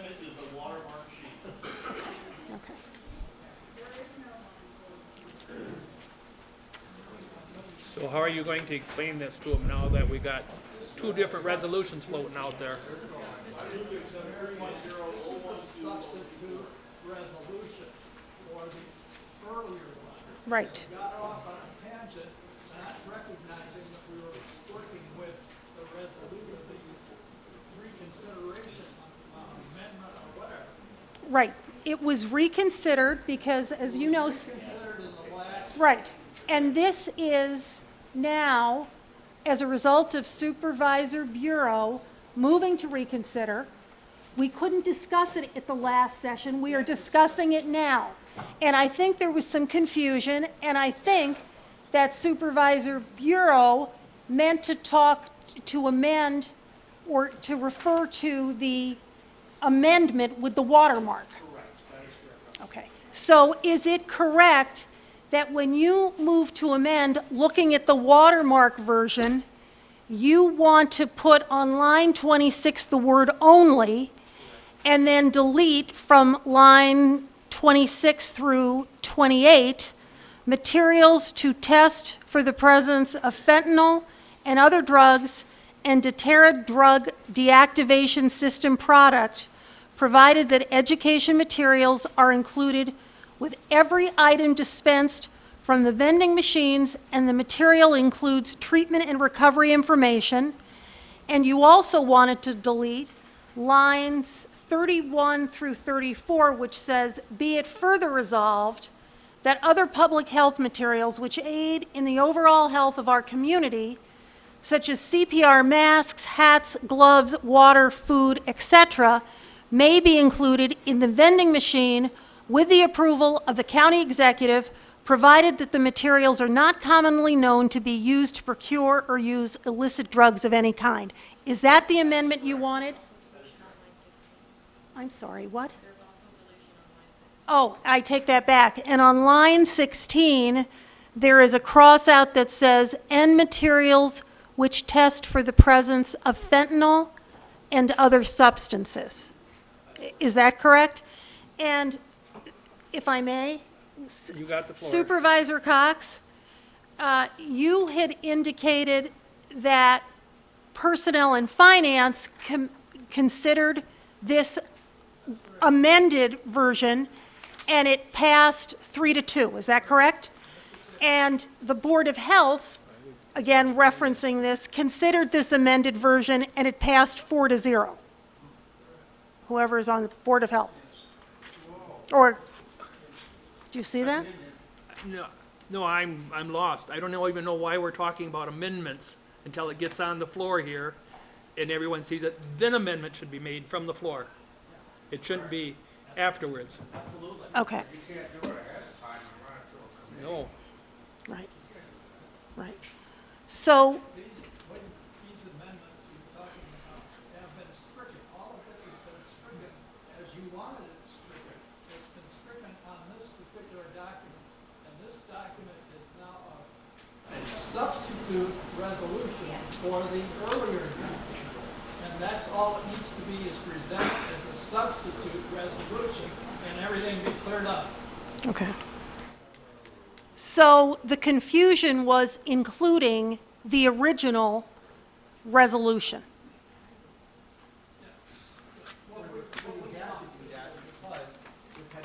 Back to the floor since we voted on it. Right.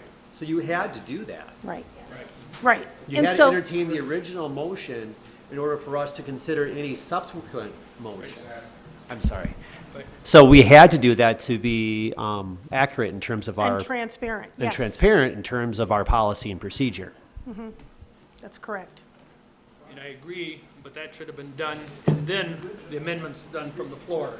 Shouldn't have been written up ahead of time. If she wanted to write it up and give it to Vice Chair, or Chairman Bureau there, that would have been the way to do it. So, what does the board wish to do now? You heard what Corporation Council read, that's the way they want it. I've got a lot of questions here now. We got Vice Chairman Fari on the amendment. Well, lots gone on since I pushed that little button there, but let me see. I was going to comment, first of all, I will not support the amendment. And then I'll comment if that is defeated, and I took out. That's because I haven't got his button pushed. Sorry? There. Did everybody miss that? I need to start over, huh? Yes. Okay, first of all, on the amendment, I'm not going to support that. And the process obviously is a little concerning here. But if we defeat the amendment, we go back to the original, I will probably support that because, and I recognize Supervisor Eisen's comments and others, but I think as a people, we the people, we need to have a little compassion. And I think this is the right way to go to help those who are in need. So that's how I feel about it. Supervisor Hintz on the amendment? Thank you, Mr. Chairman. Before you put me on the clock, I would just like to ask about a point of order. Do we have a second on the amendment? Yes, Okay, because it's not showing on the screen, so I just wanted to make sure. we did have a second. I will not support the amendment because, for one, CPR masks are needed if you're trying to revive a person who overdosed on fentanyl to prevent absorption or ingestion to yourself from trying to help somebody who has overdosed. Testing for the presence of fentanyl and other drugs. Well, you find something and you want to know if their dealer is bad, and you know it provides you a tool to, if your child has drugs, you can test them for fentanyl, and all of a sudden you can come to them and say, did you know there's fentanyl in your drugs? God, I found them and I tested them and here's the test. You think your kid's going to buy from that person again? You think it might open their eyes like, hey, I could have died. The deactivation system, the material including treatment and recovery information, really, we want to remove that? No, I don't think anybody should be able to vote for this. Thank you. Supervisor Nelson on the amendment. Yeah, I'm no noted authority on Robert's rules, but I'm looking at two resolutions here. I believe we should have voted on the original resolution first, and had that not passed, we could have moved on to the secondary resolution, which has all the amendments. I want to pass the original resolution. If I vote no on the amendment, I hope that doesn't jeopardize at least getting one of these two passed. I think we should have voted on the original resolution and then moved to the second resolution. I don't see amendment written. I guess there's a watermark for the amendment, but it's very confusing, this process. I agree with you, and I think probably most of us do, and that's the problem. What happened is they tried to get the resolution in so everybody could look at it ahead of time, and that's why two resolutions come in, and they shouldn't have. We should have started with the first one, and then Supervisor Burrow could have come in with his amendment, and it would have been much cleaner. Supervisor Eisen. Well, thank you, Mr. Chairman. I'll call a point of order. There's too much confusion. We're going deeper, and I move to postpone this indefinitely. And what this will do, it'll give it an opportunity to come back with the newly elected board, with some fresh eyes, and with a resolution that's not confusing at this advancing hour. So I need somebody to second that. Second. And that is seconded.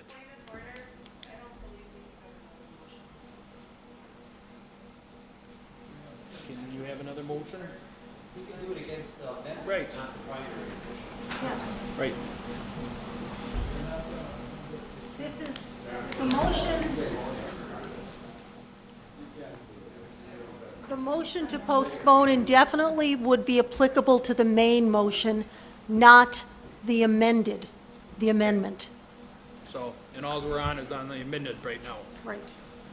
So that will not work right now, Supervisor Eisen, because you can do that on the main motion when they get to it, but not on the amended, and we're just on the amendment right now. All right, not seeing any other lights, maybe we just better do it by machine.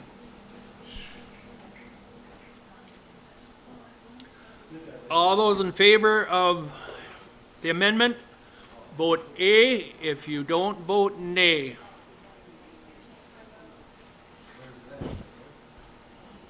By machine. This is just on the amendment. This is just on the amendment. Yep.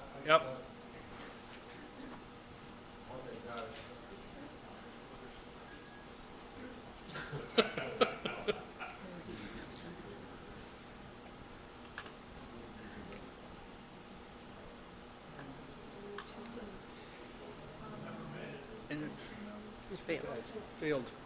And that failed. So we're back to the original. Supervisor Defferding. I call the question. The question has been called.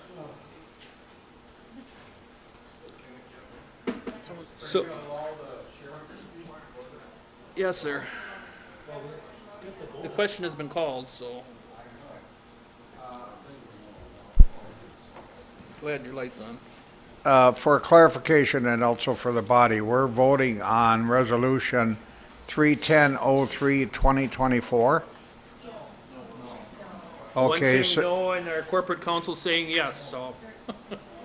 because otherwise we're voting on Resolution 32001, 2024, excluding the lined out sentences.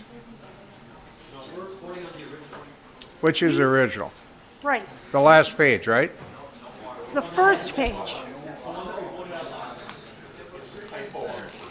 So what's the resolution we're voting on?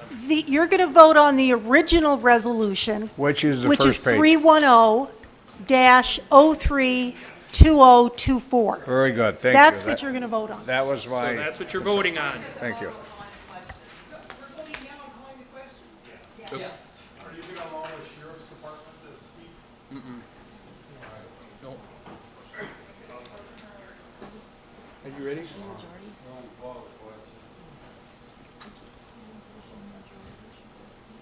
For the original, no, it's going to be 2/3 of membership. This is, Calling the question. oh, for calling the question. No, it's majority. It's majority. Majority. I'll try it by voice. All those in favor of calling the question? Aye. Those opposed, say nay. Nay. I would say the ayes have it, but we better do it by machine, just to make sure. If you're in favor of calling the question, vote A. If you're not, vote nay. Calling the question is a 2/3 vote. Okay, so I gotta go, Calling the question is a 2/3 vote. okay.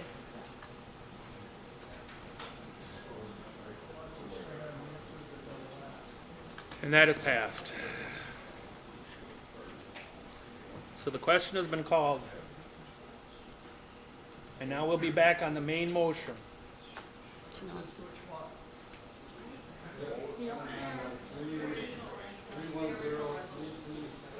So if you're in favor of the main motion, we'll go by machine. Vote A. If you're not, vote nay. If you're in favor of it, vote A. If you're not, vote nay.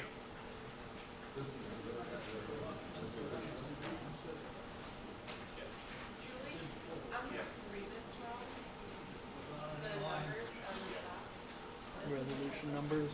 It should be 0. That's correct, it's 0. It should be 0, 1.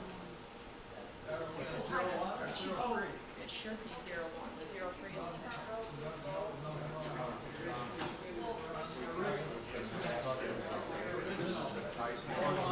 Right. Yeah. Mike? There is a typo on the first resolution in your packet, which is just the number of the resolution. Since it's a motion to reconsider, the number shouldn't change, so it should retain the number 310-01, 2024. And if you look on line 1, it says 310-03. On line 3, it says 310-01. 01 is correct. Those two numbers need to be the same. So the correct number, in my opinion, I'm not trying to step on Mary Ann, but I think I've got this figured out, is 310-01. But all the language on that first page is exactly what you're voting for. Just that one little typo will correct. And that is passed by 2/3, 24-7. Number 2, request for motion to reconsider resolution 335-022024, approving $184,957 from the Spirit Funds Government Identified Community Projects category to purchase mobile traffic barrier for the city of Menasha.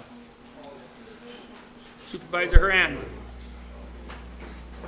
Oh, thank you. I request to reconsider Resolution 335022024, approving the $184,957 from the Spirit Fund, Government Identified Community Projects. And that is seconded. All right, now this is just a request to, this will have to go back, then come back then next month. No, it's the No, next but- item. no, It's but this time. it's the next item on the agenda. Right, next time on the agenda, but I mean Not this next time. time, not next time, it's the next item. It's on the agenda. Oh, next item, I'm sorry. Yeah. Oh, right, not next time. Next item on the agenda. Oh, there it is, right there. Yeah. Okay, They did it right this time. right, they did it right, okay. So I'm just gonna call for roll vote. All those in favor signify by saying aye. Aye. Those opposed say nay. Nay. Carried.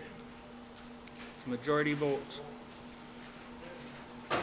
Resolution 335-022-024, approving $184,957 for the Spirit Fund Government Identified Community Project category to purchase mobile traffic barriers for the city of Oshkosh.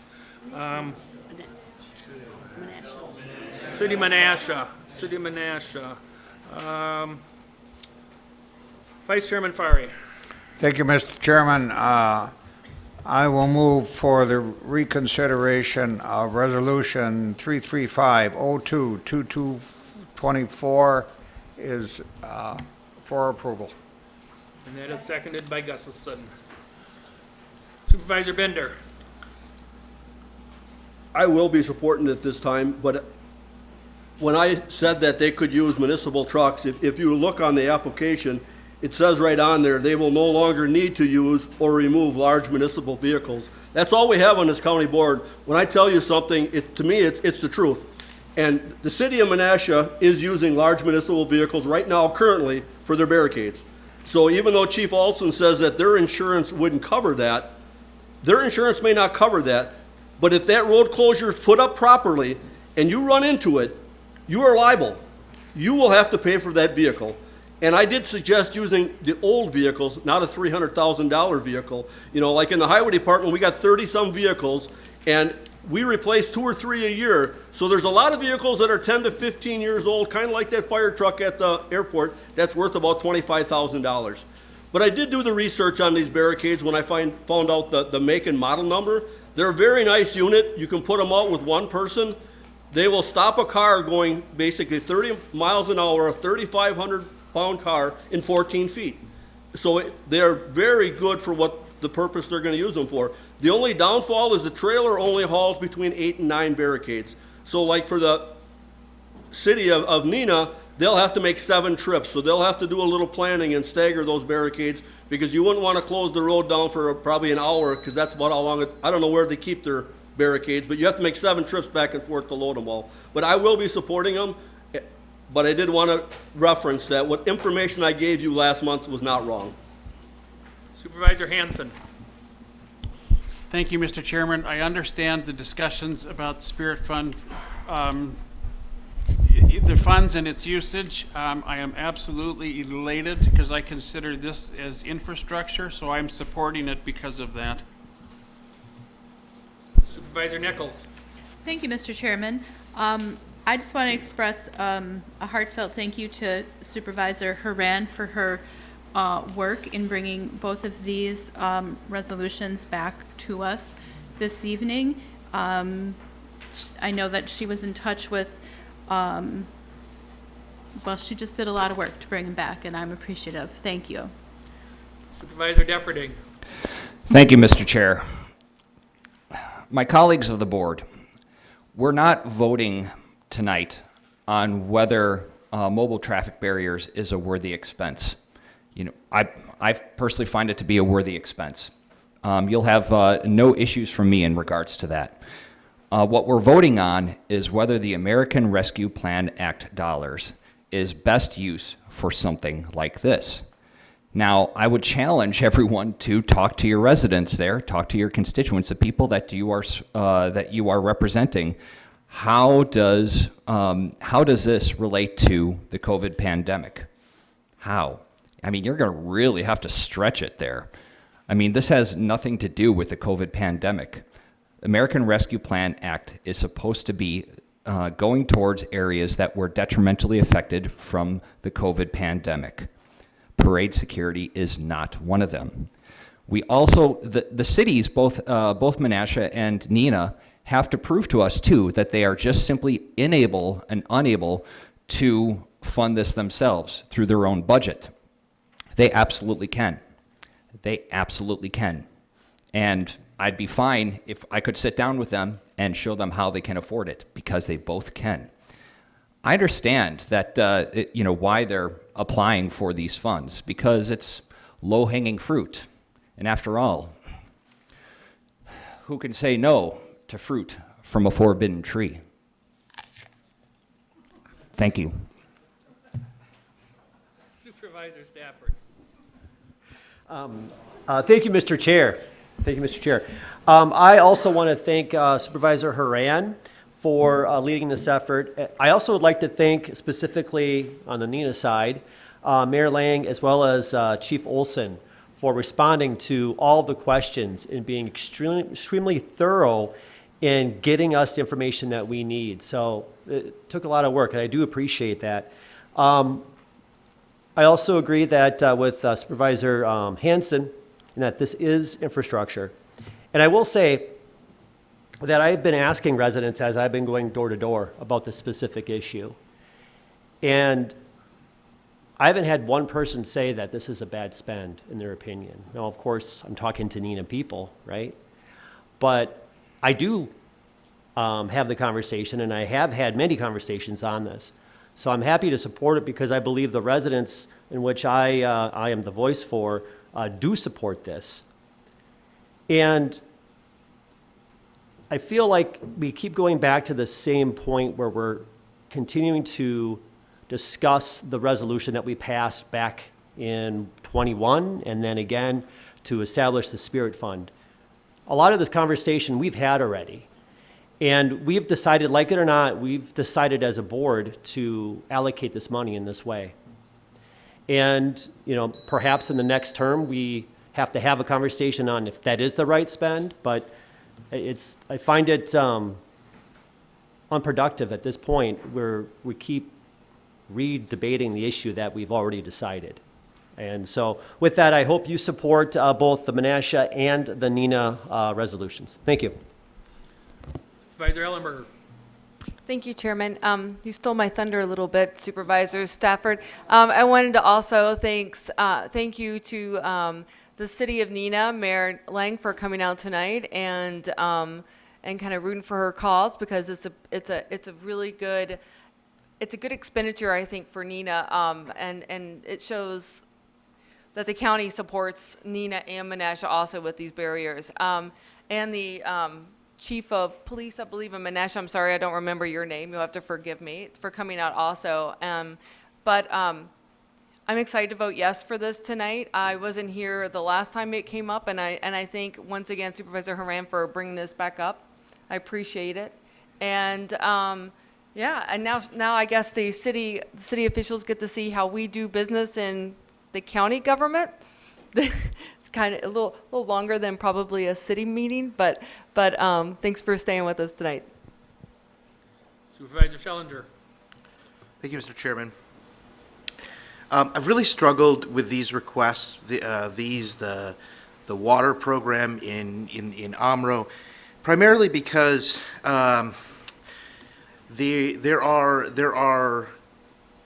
are users of those items that could bear the cost more directly. I live in the city of Oshkosh, and if you have a special event in Oshkosh, you're going to get charged. You're going to get charged for everything. You're going to get charged for bringing barricades out. You're going to get charged for signs. You're going to get charged for staff time to bring them out.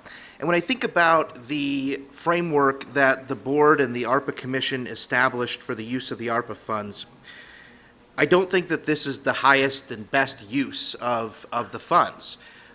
We heard from a number of people today and last month about the need for childcare. I know the ARPA Commission has spent a lot of time understanding that. There's been discussion about veteran housing and something that the county can do towards those. And so my vote against this and my request for others to vote against this is not that I don't think that they're needed.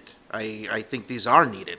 I just don't think that it's the best and highest use of our spirit funds to be purchasing these barriers when there are others, the people who are putting on parades, the taxpayers in Neenah and Menasha, who can pay for these themselves. There aren't people to step in. There isn't other entities to step in for the child care. There aren't other entities to step in for the veteran housing. That's why these issues continue to kick around without an answer. And so my vote against these is directed towards a more urgent and more needed programming for these funds. Thank you. Supervisor Ellenberger, second time. Just for clarification, if I'm not mistaken, the City of Neenah has put in funds towards this. This is not an entire county-funded, spirit-funded type of resolution, if I'm not mistaken, that they're actually doing half. Isn't the total cost of this 600,000, and we are, if it passes tonight, it would be at 300,000? Am I wrong on that? I don't know. I'm pretty sure. Okay, I just wanted to make that clarification because Supervisor Schellinger just said that he wanted us to make sure that we were doing a joint effort. You know, they are supplying some funds towards it. So I was just trying to make that distinction. Supervisor Stafford, second time. All right, thank you, Mr. Chair. Just as I've been hearing the conversation, there's just three thoughts. First is, I don't think this is a zero-sum kind of decision. We are not making a decision on Nina Menasha that will preclude us from making a decision on childcare. We actually can do both. So I just want to make sure everyone's clear on that. It's not a zero-sum kind of decision. I do know, at least for Nina, even though I know this isn't Nina, there is a split, that they've allocated half the funds. So this is to cover the other half that is needed. And then just one final thought. I love the conversation of Supervisor Schlesinger on making sure that the priority is there. I would also say, though, that discussion happens at the Spirit Fund Committee, where they take a look at all of these initiatives and they do the prioritization, and that conversation is had there. And by the time we get it here, there has hopefully been that level of due diligence. And then finally, you could also make the argument that we have had several of ones I've supported that fall into that same category as well, especially when you get into some of the stuff that we've talked about in this past year. So I think that overall, though, we're talking about public safety, and that should be one of those critical things like childcare that we do as a governmental body. Thank you. Supervisor Schellinger, second time. Thank you, Mr. Chairman. I just want to be clear. I don't want to be mischaracterized by other supervisors. I know that half of the funds is coming from the cities. I think that they should pay for all of it, and it is a zero sum. If we spend the money, it's gone. It's not going to be available for us to enhance the child care programs, to enhance the whatever may come to fruition in providing homes for veterans. This is not the role of the board to just roll over and put a rubber stamp on everything that committees do. It is important that this board exercise its due diligence in providing oversight and priorities to the work that the committees do. Thank you. Supervisor Miller. Thank you, Mr. Chairman. I would like people to turn to page 193, and it says the entire cost of the project is $184,956.76. This looks like to me that the county is paying for the entire project. Thank you. Supervisor Nichols. Thank you, Mr. Chairman. When I think back over the course of the last few months and the things that we've considered about ARPA funds, my brain went back to the long conversation about fire department radios and how 10 years ago the county funded them and we said it was up to the municipalities, and here they are again asking us for more money. Why should we do this? And those passed, and I'm sure the municipalities are very appreciative of that. This situation, this particular ask is an ask that carries a lifetime warranty with what you're investing in today, and will serve our communities in countless ways for a really long time, a lifetime warranty. This is the kind of investment that I think it falls into the category of the things the ARPA Commission considered as one-time things that last a long time, capital investments. And so I think that a lot of protection, time is given to our communities for a small amount of money. Thank you. Supervisor Haran. Thank you, Mr. Chairman. I'd just like to say that what the resolution we are looking at is for Menasha. It is not for Nina right now. We need to address Menasha, and with that, I call the question. Second. Made and seconded to call the question.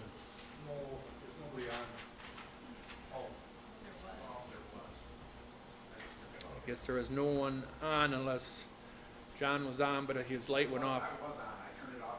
Okay, okay, So, okay. so we don't have to call the question? No, he had his on, so we'll have to go ahead and vote. On, Ready? do you want to vote on the call the question, or are Yep, you? vote on calling the question. We have to because there was a light on yet.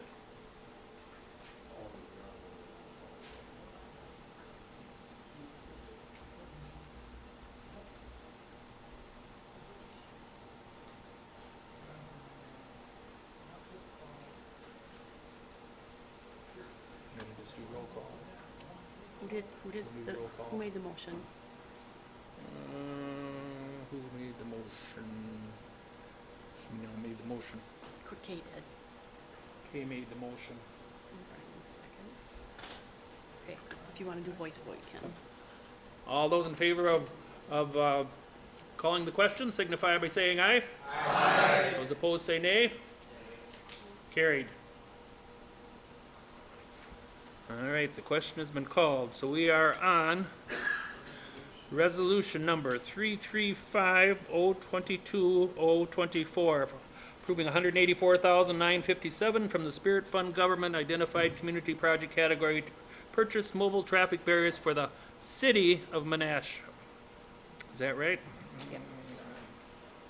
So, all right, it needs a 2/3 vote, so you'll use your machine. If you're in favor, vote A. If you're not, vote nay.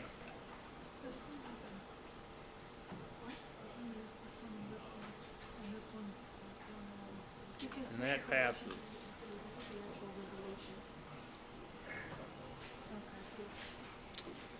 All right.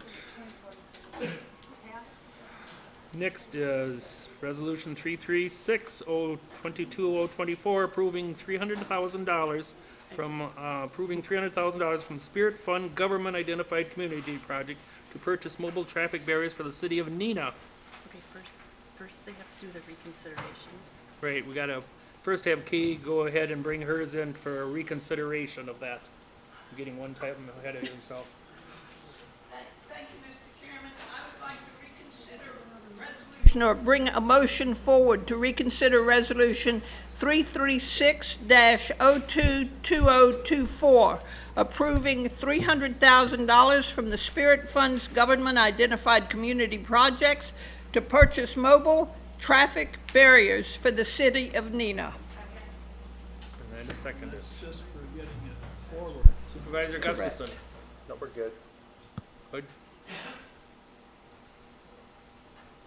Seeing no other lights, all those in favor signify by saying aye. Aye. Those opposed say nay. Nay.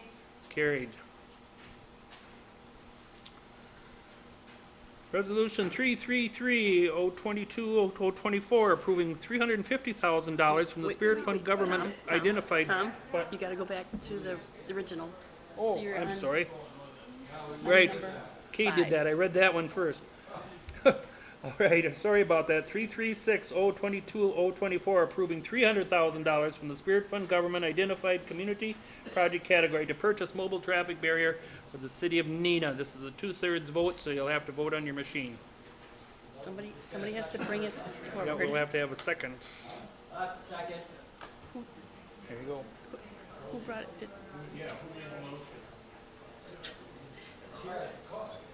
Somebody has to make a motion to bring it forward. We got a motion. No. I thought we just voted on it. No.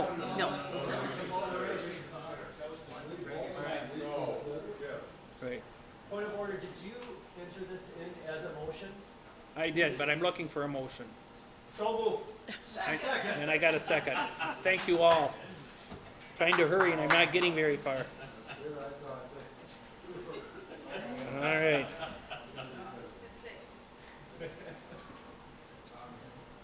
All right, it's on the floor. Any discussion? Supervisor Hintz. Thank you, Mr. Chair. Didn't really object to the calling of the question because I can still say what I was going to say on the previous one on this one. Nothing was more affected by COVID than public gatherings. And as we came out of COVID, what happened down near Milwaukee in a public gathering? Unfortunately, someone drove their truck through a bunch of old ladies, injuring and killing people. This is going to prevent that. These are tools to help prevent that. That's what these barricades are for. And public gatherings are something that we can do again since COVID. This is making it safer again. Thank you. Supervisor Haran. Thank you, Mr. Chairman. I'd just like to say that in my exploration of choosing to reconsider these two resolutions, I spoke with Police Chief Olson about this. The $250,000 that Nina has put aside and has voted on is to get 28 of these barriers. The $300,000 that they're asking from Winnebago County is to bring that number up to 63. And that way they feel they will have covered all of the areas that they need to cover with these barriers. Thank you. Supervisor Gustafson. Moving along. We're good. Supervisor Stafford. Thank you, Mr. Chair. Just to point this out, as it was pointed out in the last resolution, if you look at page 200 of your packet, the third item down is estimated cost of the entire project, $600,000.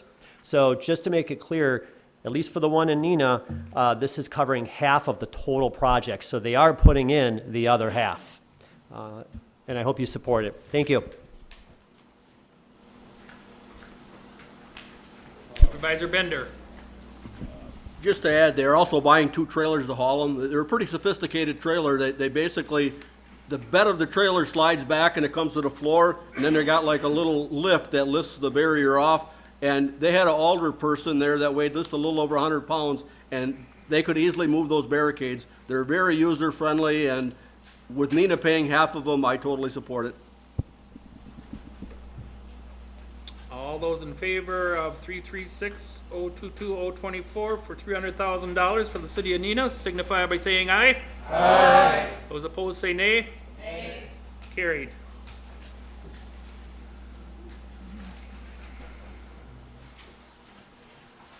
Now, resolution 333-02-2024, asking $350,000 from the Spirit Fund Government Identified Community Project category for child care resource and referral to support child care providers with training, mentoring, and in turn provide increased available child care opening in Winnebago County. Vice Chairman Fari. Thank you, Mr. Chairman. I move for approval of Resolution 333-02-2024. Seconded by Supervisor Stafford. Yes, I second it. Right, that's what I said, seconded by you. And Supervisor Schellinger. Thank you, Mr. Chairman.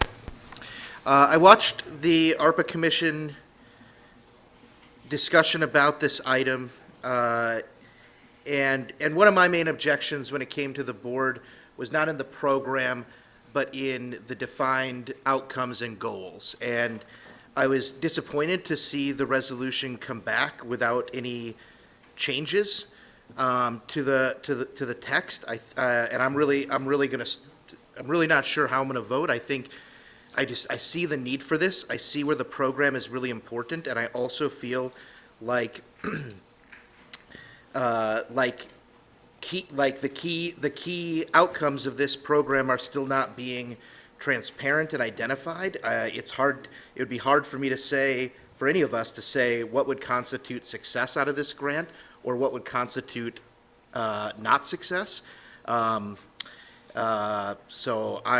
That's all I have to say right now. Thank you. Supervisor Nichols. Thank you, Mr. Chairman. I'm grateful for the opportunity for another few weeks to think about this. And I hope to maybe convince you to support it. I worked in childcare for almost 2 years, and I'm familiar with this organization, the resources that it provides, and the support that it provides to childcare providers, centers, and people who work in the profession.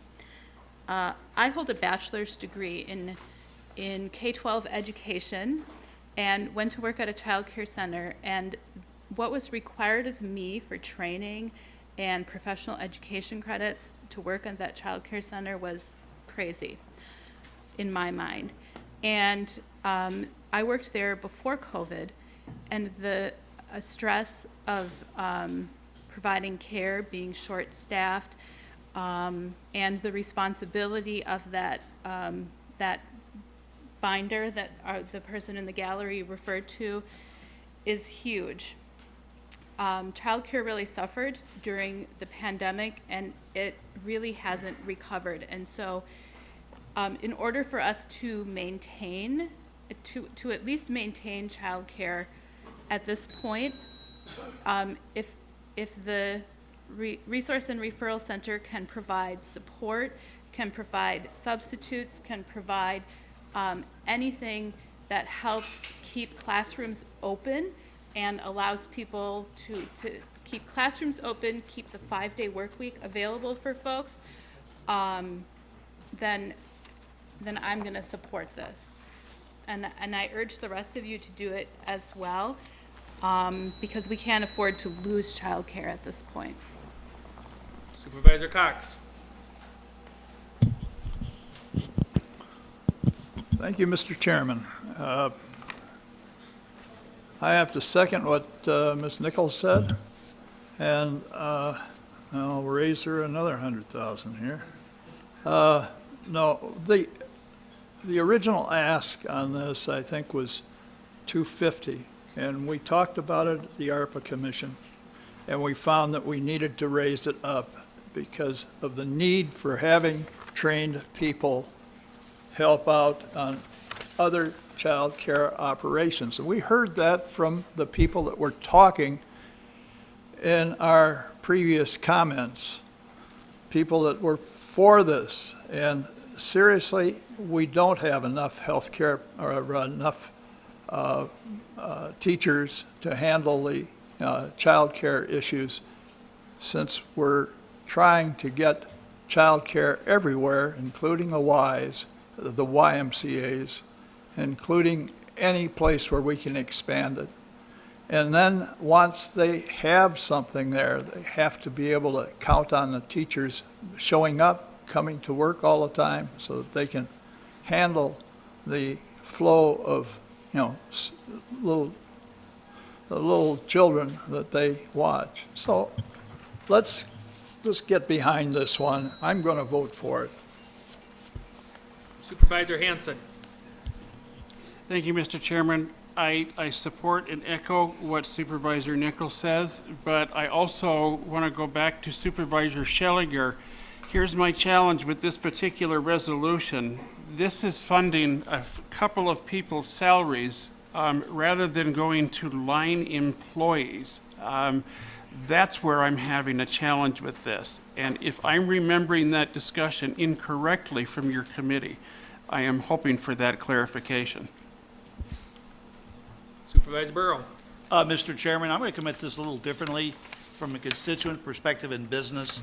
We've heard about childcare, how hard it is to get, and it's one of the reasons we can't get quality employees is they can't find childcare. And again, this to me increases the pool of providers at a time when businesses are aching to get people back into the workforce. So I will be supporting it. Thank you. Supervisor Stafford. Thank you, Mr. Chair. Actually, Supervisor Burrow took a little bit of my thunder. I will just say, if we want to have a thriving community, there are a few things that we need. One of them is access to childcare.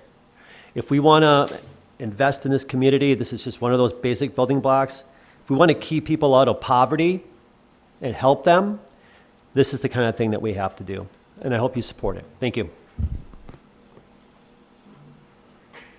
Supervisor Schellinger. Thank you. I believe Supervisor Hanson, to answer his inquiry, is correct that the program is to fund staff positions and a little bit of program. And I'm not convinced that this is the right format for us to approach grants like this.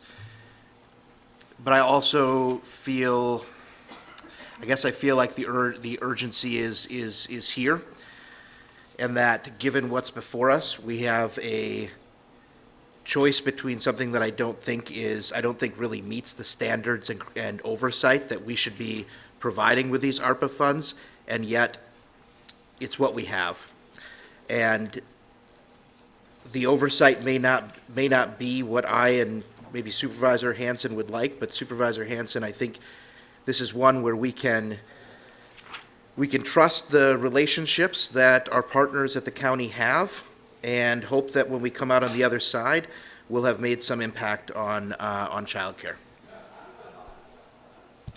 Supervisor Powers. Thank you, Mr. Chairman. I guess I just want clarification. Is in fact this $350,000 simply to pay 2 people's salary in order for them to support child care providers with training and mentoring and just for teaching? I mean, this is more than teachers make. Is this what this is really for? $350,000 for 2 people to do this job? Thank you. Somebody want to answer that? I can. Mary Ann, can you answer that?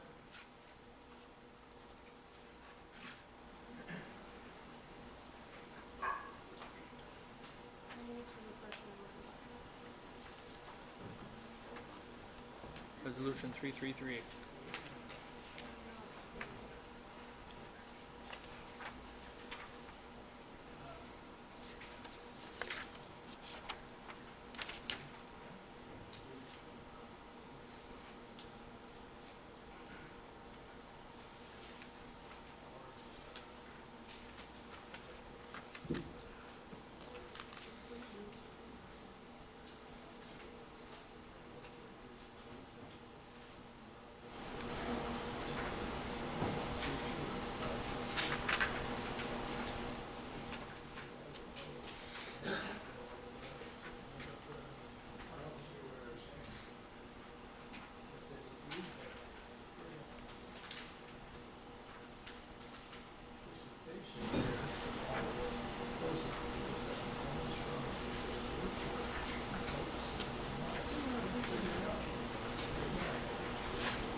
I'm just looking at the materials in your packet. And it says assigned to application 13, how many total individuals would this project serve each year? 92 child care providers, that's not telling me how many.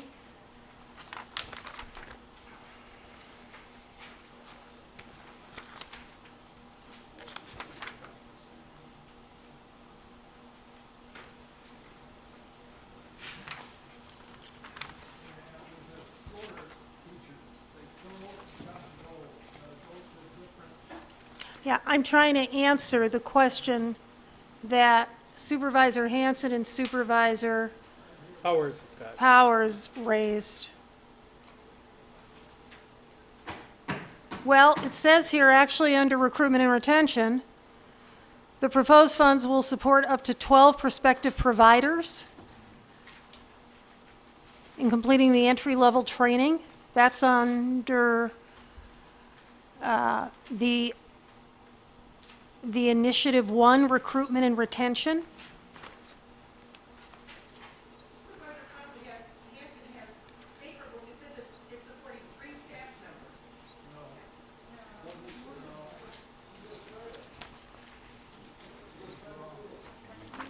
Well, then under Initiative 2, it does say, which is Quality Support Specialist.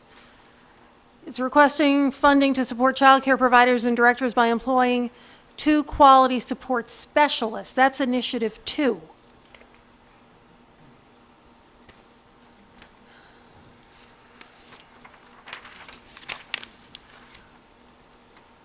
Do any of the members of the Spirit Fund remember specifically how many staff was going to be employed? Vice Chairman Farry's got something. Thank you, Mr. Chairman. I certainly respect the comments from Mr. Hanson, but my recollection in reviewing this, which could be limited because a lot of stuff goes on, but I think it was for the initial 12 people. What they're saying is they're going to use these funds to start training 12 people to be available to fill in as child care providers in the other agencies within the area when they have an absence or a sickness and they can't provide the work. So what happens here? These people simply are reserve people, all trained, ready to go. 350's not one of those reserve people. Pardon me? That 350 is not going to reserve people. That 350 is going to 3 instructors who will train 12 people here, 92 people over here, 6 people over here. 350 is for 3 salaries. I'm not finding that in here, and I'm not quite aware of that either. I don't recall that, unless it's something I'm missing here. Did you find something? Initiative 1, okay, it talks about proposed funds will support 12. up to 12 prospective providers. Yeah. But then he's looking at Initiative 2 by employing 2 qualities, so it's perhaps 13 plus 2? Because this is a quality support specialist. Yes, that's very possible. So, certainly, I think you raise a good point, but I guess I can't quite answer that detailed question.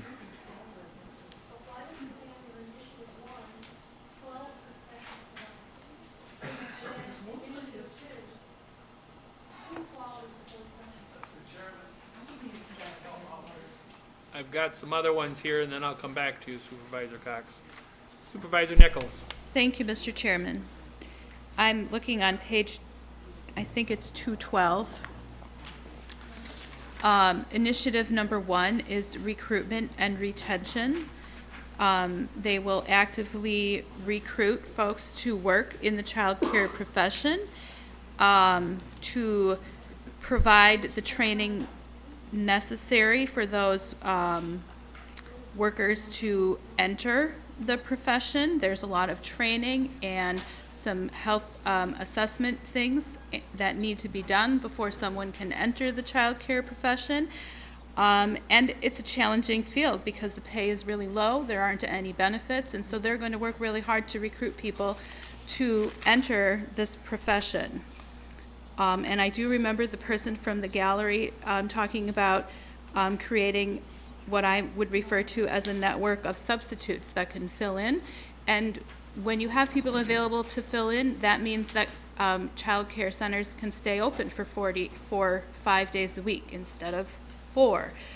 Classrooms can be available all the time instead of having to close them down. So we maintain access for families.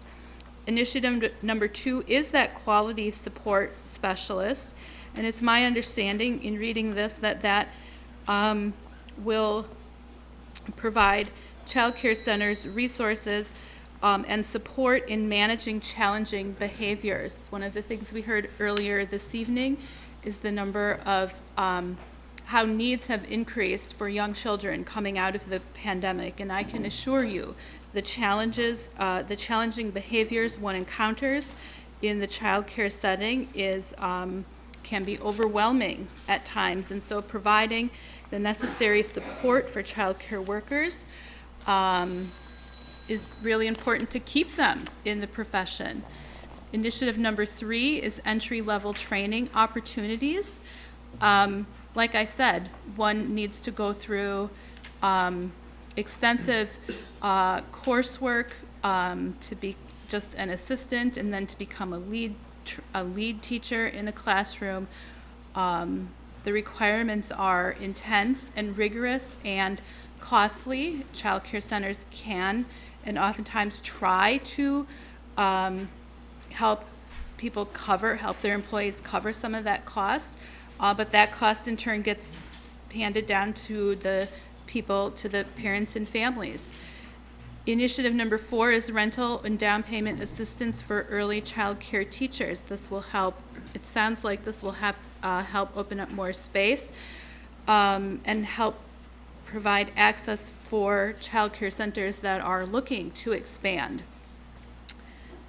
And that is a summary of their initiatives. They also provide a breakdown on page 214 and 215 on how much they intend to spend on each of those initiatives. And so really, I think what they're trying to do is plug the holes where the water's just coming out, because it's a struggle to find teachers. It's a struggle to keep facilities open 5 days a week. And if you are a child care facility, if that's your business and you're being asked to be in the classroom teaching, how do you run your business? And so, and make sure that you're adhering to all of the rules and regulations in that 3-ring binder. And so it's a big task, and this will go a long way to providing a level to just stop the bleeding at this point in childcare. Thank you. The reason I gave her extra time to talk is because as chairman I can, and she was explaining things for me that none of us knew. Thank you. Supervisor Powers, did you have another question? Your light was still on. Yeah, yes. I agree with everything that Supervisor Nichols has just said, that we do need to increase the number of childcare providers, and we need to train them, but those people that we are training and that we are referring and that are going to be substitutes, they're not getting a dime of this $350. That $350 looks like it's 2 or 3 employees who are doing the work. That seems, I mean, can this come back next month when we know exactly where is the $350 paying salaries? I'm in favor of training more child care providers. I know we need child care, but if there's 2 or 3 people getting this money in order to do the training, that seems excessive. So I'll move that this gets tabled until next month with an answer to who's being paid $350,000. Motion made and seconded to go ahead and refer it back to next month. Point of order? Yes. Just a quick question. Next month is a new term. Right. Can we actually take a resolution and refer it to another body? I don't think No, we can. no. So it's either how do we I think it handle has to be, I think it has to be tonight. This is the Refer last, back to the ARPA for a spirit fund? but then it's still going to come back to a different body. Yeah. This is where. Well, Mary Ann's looking that up. I'll keep your motion on the floor. Supervisor Cox.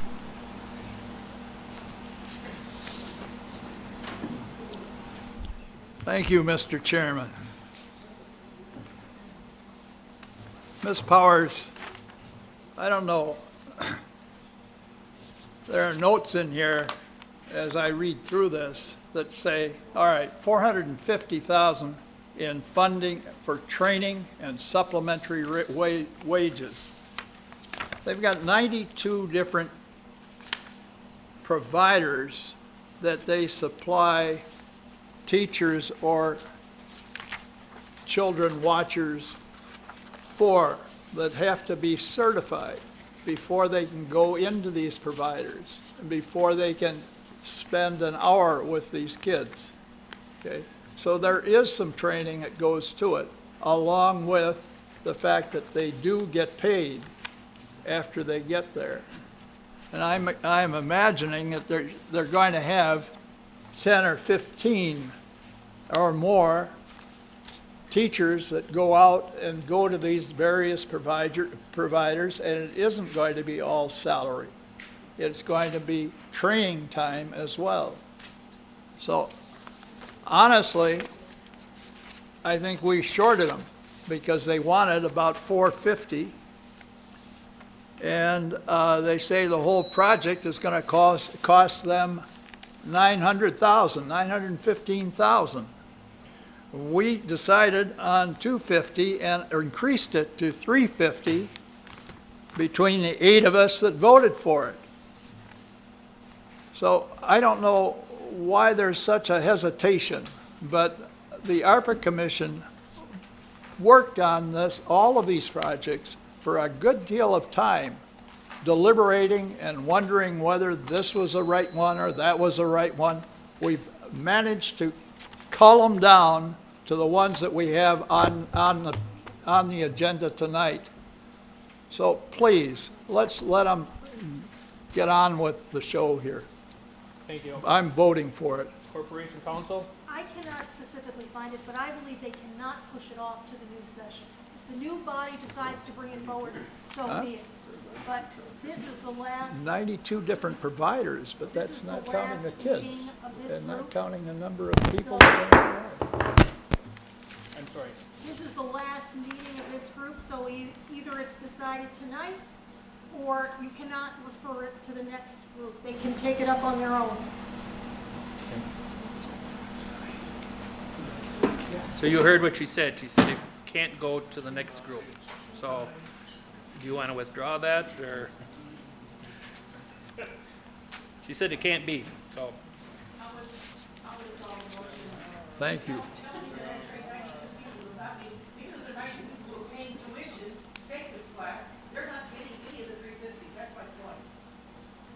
Supervisor Wise.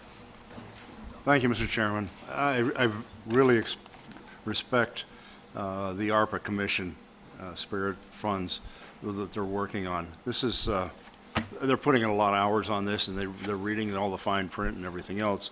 Somebody here this evening, and I should have written it down, notified us on page 212.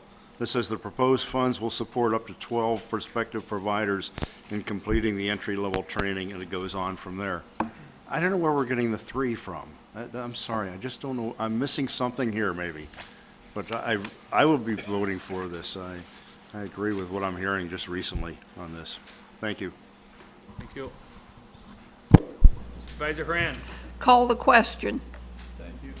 Okay, the question has been called. There's no lights. There's no lights, Julie. So the motion on the floor is on Resolution 333-02-2024 for $350,000 to go for childcare. And it has to be by two-thirds.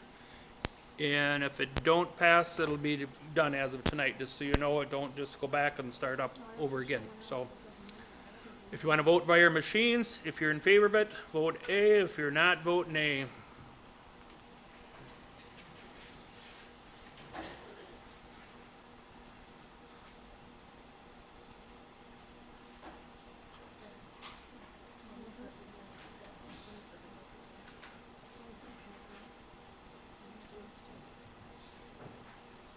And that passes. Resolution 35903-2024, approve $500,000 for property extension or programming at the YMCA of the Fox Cities. Supervisor Cox.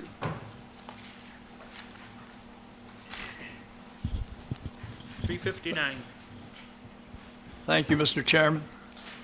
The Resolution 359-03-2024 to approve $500,000 for the property expansion and/or programming at the YMCA Fox Cities. This was voted by the ARPA Commission 9-0. And that is seconded by Supervisor Haran, beat you to it. Supervisor Defferding. Thank you, Mr. Chair. Full disclosure, I have a relative that is a wellness director at the Neenah YMCA, so I will be abstaining from this vote. Thank you. Not seeing any other lights. All those in favor signify by saying aye. Aye. Those opposed say nay. Nay. Carried. Resolution 360-03, 2024, approving $500,000 from the Spirit Fund Government Identified Community Project category to expand the child care space and program offerings at the Oshkosh YMCA. Supervisor Cox. Thank you, Mr. Chairman. I move for approval for the resolution 360-03, 2024, approving $500,000 from the Spirit Fund for use in the expansion of child care space and programming offers at the Oshkosh YMCA, and that was approved by the ARPA Commission 9-0. And seconded by Supervisor Powers. Supervisor Powers, you have a question? Thank you, Mr. Chairman. I completely, totally support this. Unfortunately, I draw a small salary from the Oshkosh YMCA, and I will have to abstain. But please, everybody else, vote yes. Thank you. Thank you. Seeing no other questions, all those in favor signify by saying aye. Aye. Those opposed say nay. Nay. Let's go ahead and do it by machine just to make sure. I'm almost positive what it is, but we'll do it by machine. Aye if you're in favor, nay if you're not.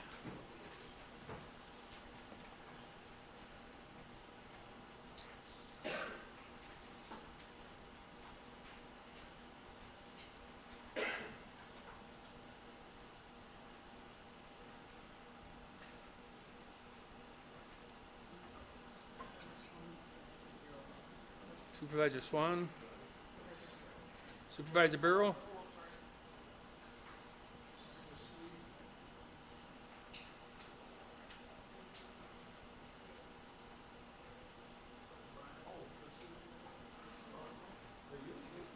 And that passes.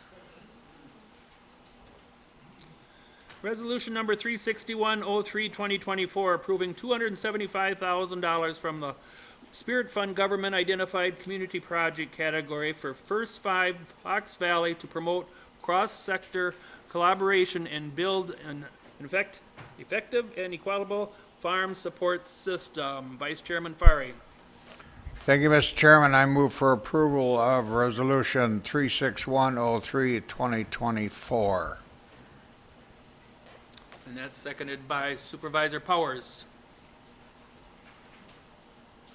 Not seeing any discussion. All those in favor signify by saying aye. Aye. Opposed say nay. Nay. We'll do it by machine. Vote A if you're in favor, nay if you're not.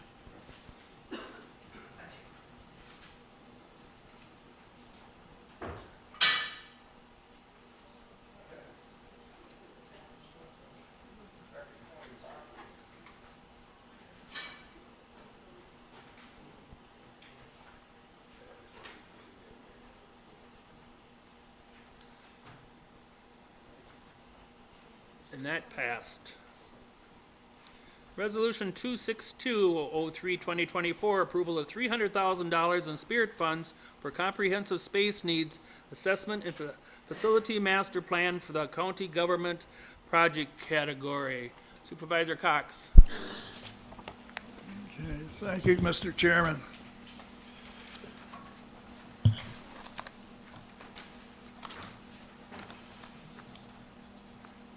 I'm in favor of Resolution 362-03, 2024, with the approval of $300,000 in Spirit funds for the comprehensive space needs assessment and facility master plan for the government projects category, and that was an 8-0 vote at the ARPA Commission. And that was seconded by Supervisor Gordon. Supervisor Floam. Thank you, Mr. Chairman. I want to speak in favor of this resolution. Some of the things that we face as a county in terms of our facilities improvements kind of feels like we're putting a Band-Aid on a larger issue. Throughout my time on this board and touring our facilities and looking at what we need to improve, there were several things that were evident that stood out to me. It really hit me that the county needs to play catch-up long-term in the state of our facilities when I saw the black mold of the highway department. Nobody deserves to work in those conditions, and I'm glad we've gotten that remediation well on its way. I think we need to be more proactive about the state of our facilities, whether or not we are right-sized. Could we sell some property? Could we perhaps downsize in any way, shape, or form if possible? One of the things that I really support is being proactive with these items, not letting maintenance slip for too long, making sure the people that work for us and work for the county and work for the people have the right conditions to work in so that they can do their jobs effectively. So I'm very much in support of this facility study. I'm excited to see what comes back in it for future boards, and I very much appreciate the team putting this together and approving it. Thank you. Supervisor Burrow. Mr. Chairman, I just want to draw attention that to me, this long-term planning is so very important and ties in very nicely with priority-based budgeting. I think it will help inform it. So as we look at what the county looks like in the future, I think this is a key element. Therefore, I support it. Thanks. Supervisor Hanson. Thank you, Mr. Chairman. I want to echo what Supervisor Flom and Barreau said. Also had a great discussion with Director Elder. He is extremely competent, and I think this is a tool that he needs to move us forward. Thank you. Okay, we'll do it by machines, being that it's a 2/3 vote. If you're in favor, vote A. If not, vote nay.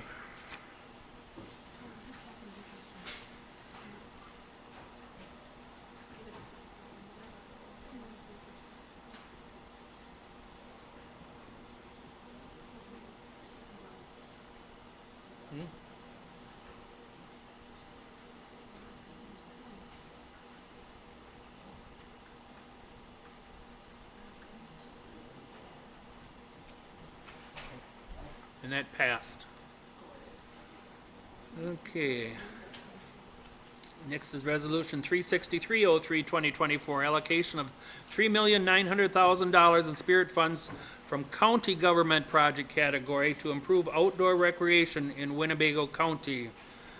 Supervisor Fari. Thank you, Mr. Chairman. I'll move for approval of Resolution 36303, 2024. And that's seconded by Supervisor Haran. Supervisor Hanson. Thank you, Mr. Chairman. Full disclosure, I am a huge fan of our parks. I think people need to go outside more, and this is a step to help encourage that. The only concern that I have is something that I heard discussed at the committee. I think it's $500,000 for the piece that's going to be turned over to Oshkosh. So there is my hesitation. Vice Chairman Fari. Thank you, Mr. Chairman. Got quite a bit to say about this. As you recall, during the presentation, I raised concerns about updating the trail and paving the trail within the city limits of the city of Oshkosh. Now, I'm not referring to the maintenance of the current paving, but the additional paving. And that's where that 500,000 comes in, or at least 400,000 of it. As you're also aware, we're going to be giving that trail back to the city of Oshkosh. So we're faced with this dilemma of, well, we'll give it back to the city, but we have to spend 500 grand first, apparently, before they'll take it. This I oppose. However, I've had discussions with the director of the Parks Department. Ethan has called me and had other discussions. So at this time, I'd like to offer an amendment to this resolution. I'll read that because it is a little extensive, if that's the right word. We'll go to line item 32. As you read across, you're going to see Waiawash Trail in large letters. Right after trail, I use the words, is the clerk, are you with me here? Okay, within the unincorporated municipalities. That means they're going to be doing the trails outside of the city of Oshkosh. Let me go further, then we'll go to line 36. And I'll read that. Be it further resolved that the County and Parks Administration shall apply for federal, state grants primarily, and other funds to increase capital and authorized allocation. And here's where my compromise is. If they receive the grants, which was stated previously, it could be up to $2.5 million. So they're going to be using this $500,000 for the 20% share of the grant application. So if we take the 500 grand and apply it towards the grant application, if it's granted, then we've got a lot more money. At that point, I certainly wouldn't have a problem with the Oshkosh request. So to accommodate that, after the word allocation, line 38, I have these words: with grant approval, incorporated municipalities may be included within this resolution. So in other words, if they get a grant, then they can go ahead and do what they want to do within the city limits. That is my amendment. Second. Thank you.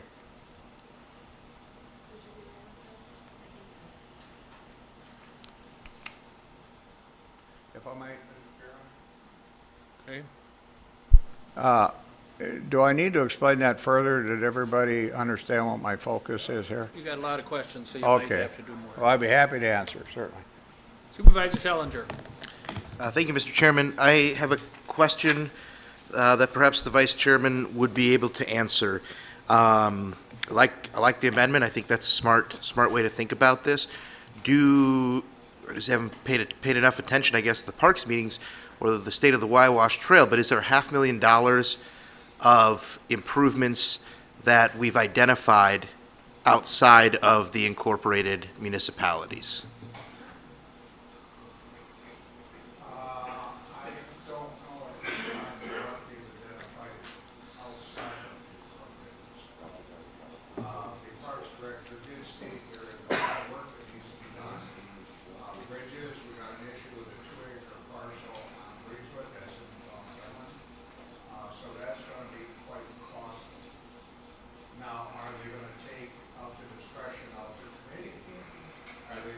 Part of that 3.9 million for that, because if you go through the list, there's a lot of options for the committee to apply that funding for.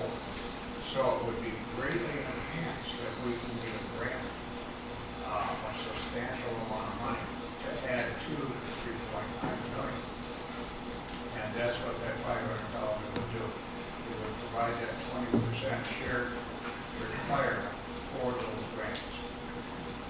So for a little while, until we get the grant, and I think Adam is very good at applying for that.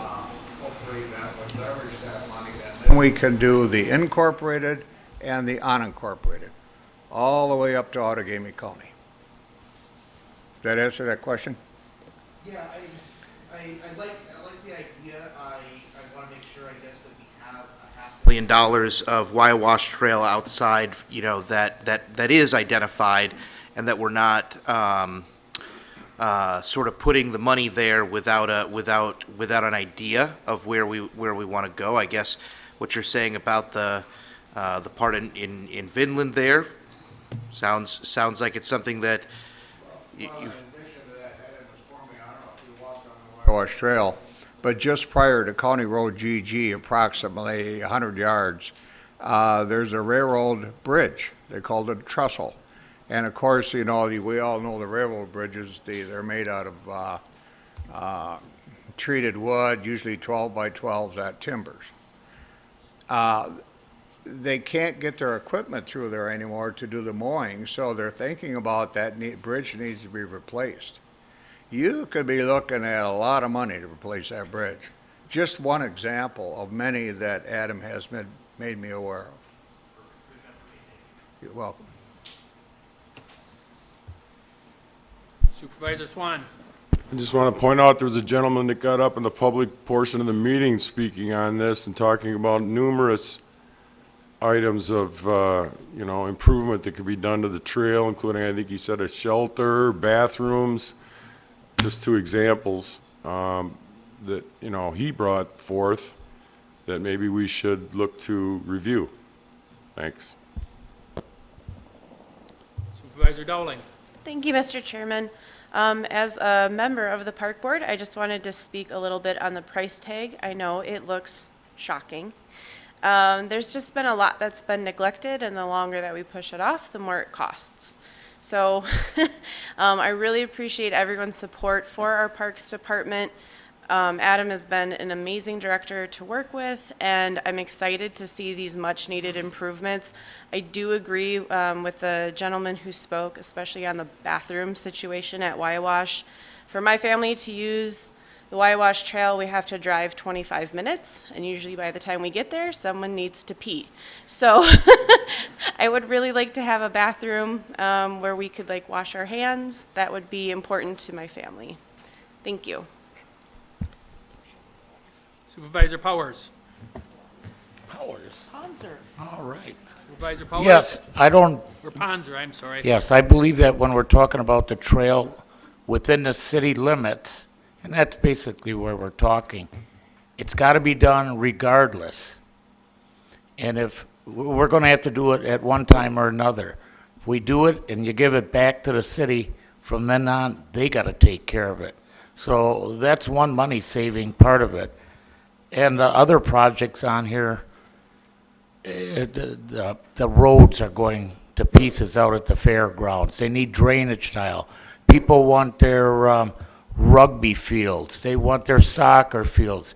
All cost money, and the Parks Department has a very small crew for what they're taking care of. Then they got to take care of the Walcott Dam. They got the boat landings. This is a cheap price. I would have stacked it a lot higher. But I'm just saying, that cost, we're going to have to pay it one way or another. If we can fleece it off on the city, let's do it. Thank you. I'll fleece it off. Supervisor Powers. Thank you, Mr. Chairman. Just going to say, the playgrounds themselves are like 25 years old. They're in bad shape. They need to be upgraded and also made handicap accessible. Supervisor Bender. Like I said last time when we did the T project, the town of Clayton wasn't gonna take that road over the way it was. We had to mill it and repave it, or they didn't want it.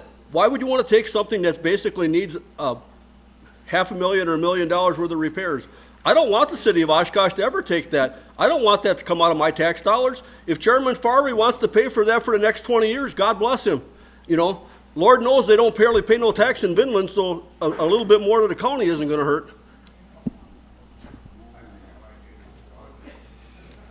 We're not going to get into a big discussion on who pays taxes. Supervisor Haran. Thank you, Mr. Chairman. I just want to say that in my short, limited time on this board, and I hope it gets extended, I have found that all of the staff members in Winnebago County take their jobs seriously, and it is such a joy to see that. And I want to thank you all. Thank you. I'm done. I don't see. What?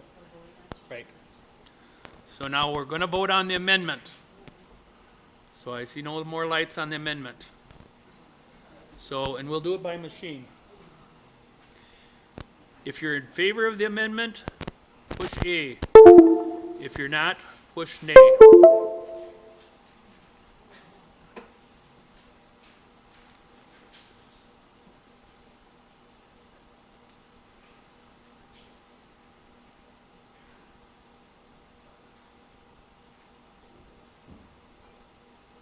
And that passed.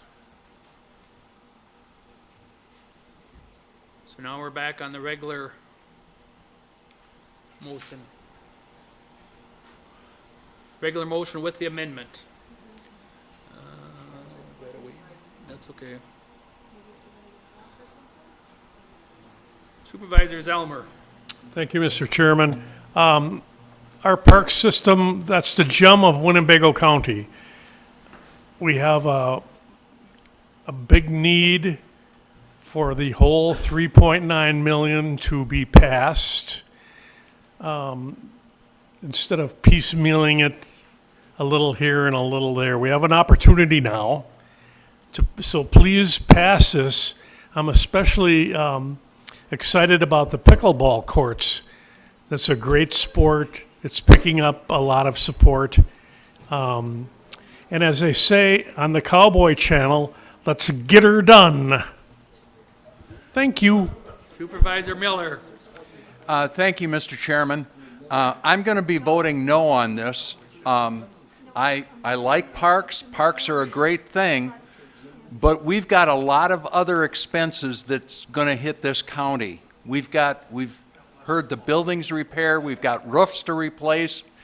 We're sitting in a building where the boiler is 31 years past its expected life. Does everybody remember hearing about that? We've got a fire station to replace. I think all of these are a much higher priority than the parks. So I'm going to be voting no on this. Thank you. Vice Chairman Fari.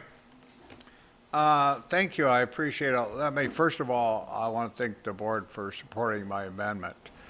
With that amendment, I certainly feel like I will be supporting this. The comments about expenses coming up in the future, I'm sure we're all aware of that, but hopefully there's a plan in place that will be able to address that without substantially raising our taxes. Thank you. So I urge everyone to vote for this, please. Supervisor Floam. Thank you, Mr. Chairman. For me, looking at our park system and going out to the Winnebago County Community Park, it is in sore need of several upgrades. If we want to continue for that area to be a revenue driver for Winnebago County and to draw out-of-state or out-of-area residents to our county to compete or to spend time or for other items of recreation, we need to continue to invest in our park system. So I understand the price tag is a little bit high. The opportunity to invest in our park system doesn't come around that often. So in order for us to stay current and competitive, I will be supporting this. I do understand the consternation about the price tag and about long-term items in the future. But again, if we want to stay competitive with how our park system is, we need to invest. So I will be supporting this. Supervisor Safford. Thank you, Mr. Chair. In fact, I was just going to make that point. I think that we have to consider that there is an investment side here, that this is an opportunity for us to actually generate additional revenue and think about some tourism dollars for the county. The other thing is the park system is one of our strengths, along with our water. And I think that we need to make sure that we are continually looking at these assets that we have as a county and figure out ways to increase and keep them relevant. Part of the issue that we have with our infrastructure is we don't take care of things. And this is an opportunity for us to take care of something that is extremely important to the county. So I hope you support this as well. Thank you. Supervisor Schellinger. Thank you, Mr. Chairman. I'm really excited. This is the thing that I think I'm most excited about in the entire discussion of our ARPA funds. It's a real opportunity for us to tidy up some of the facilities that we have that over the years haven't been maintained as well. I know from coaching soccer out at the park, taking our dog out to the dog park. This is a place that's used all the time, and it can be used so much more with a little bit of investment or a little bit of sprucing up on some of these things.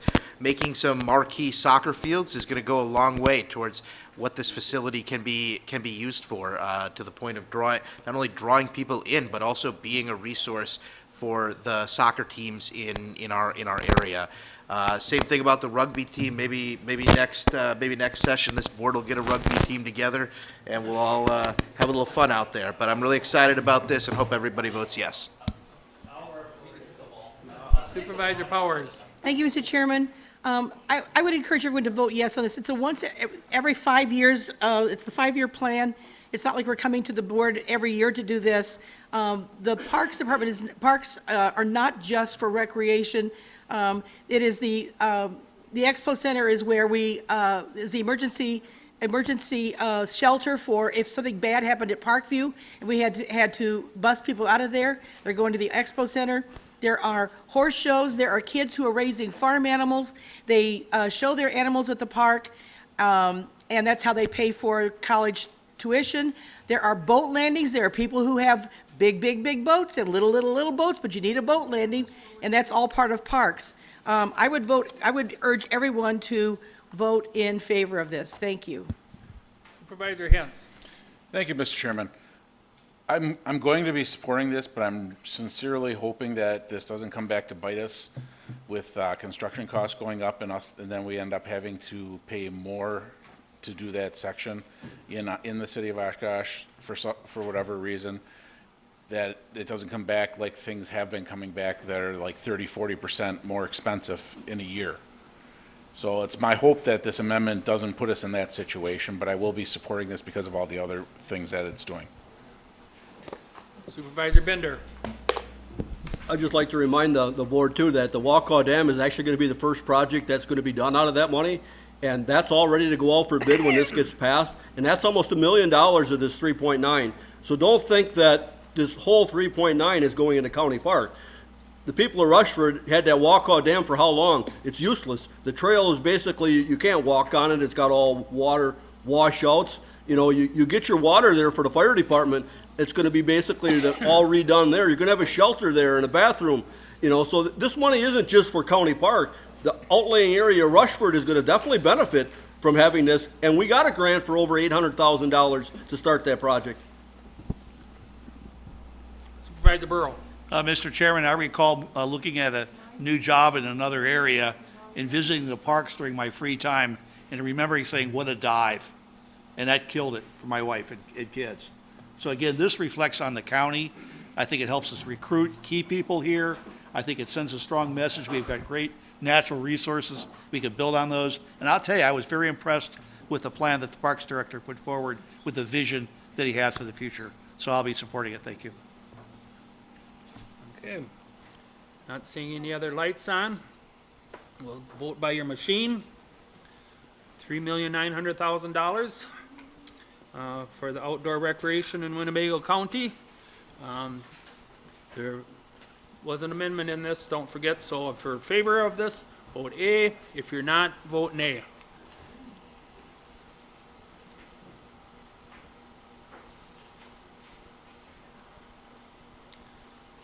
And that passes.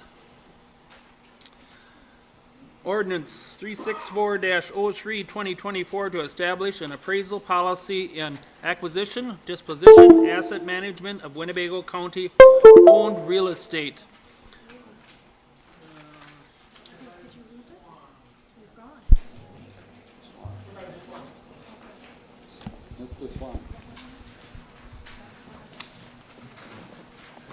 Mr. Chairman, I'd like to present ordinance 364-032-024 to establish an appraisal policy in the acquisition, disposition, and asset management of Winnebago County-owned real property.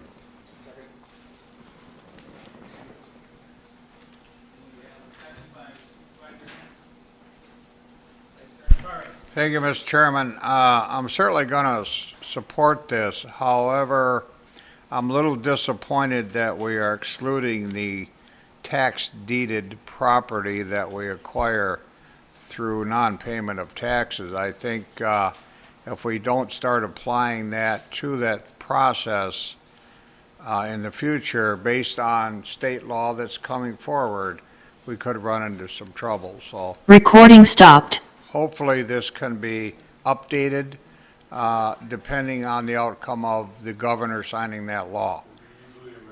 Okay, so I certainly will support it. Thank you. Take a, not a potty break, we'll just take a little break until the computers catch up. I've been having trouble all night with it going on and off, you know. Yeah, it's glitch. It's got a glitch. Yeah.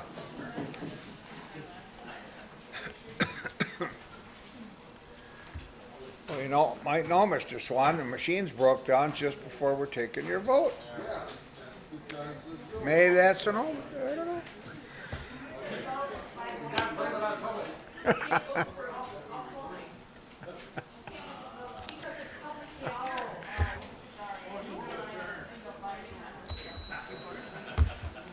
Mr. Chairman, before we adjourn tonight. Recording in progress. Everybody.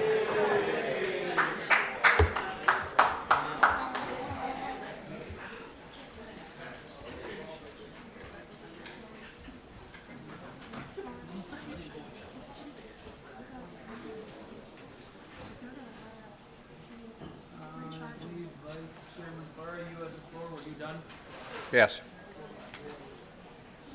Okay, not seeing anything else, no lights on it. All those in favor of ordinance 36403, 2024, signify by saying aye. Aye. Opposed, say nay. Carried. Resolution 36503, 2024. That was pulled. That was pulled. We pulled that one That's right, time. that's Yeah. right. Pulled. Yep. Nope. Thank,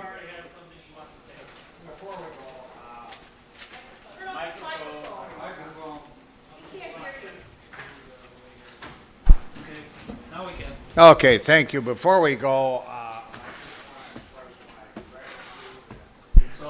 I'm thankful that, and I'm sure Tom also is, that for your service this term on the county board.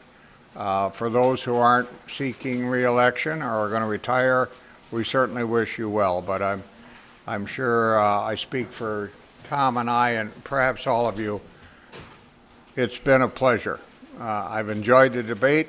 It's really good. This is a true example of democracy in this county. So thank you. Oh, one other thing. Congratulations to the boys and girls basketball team from Neenah. They went to state championship. I move to adjourn, Mr. Chairman.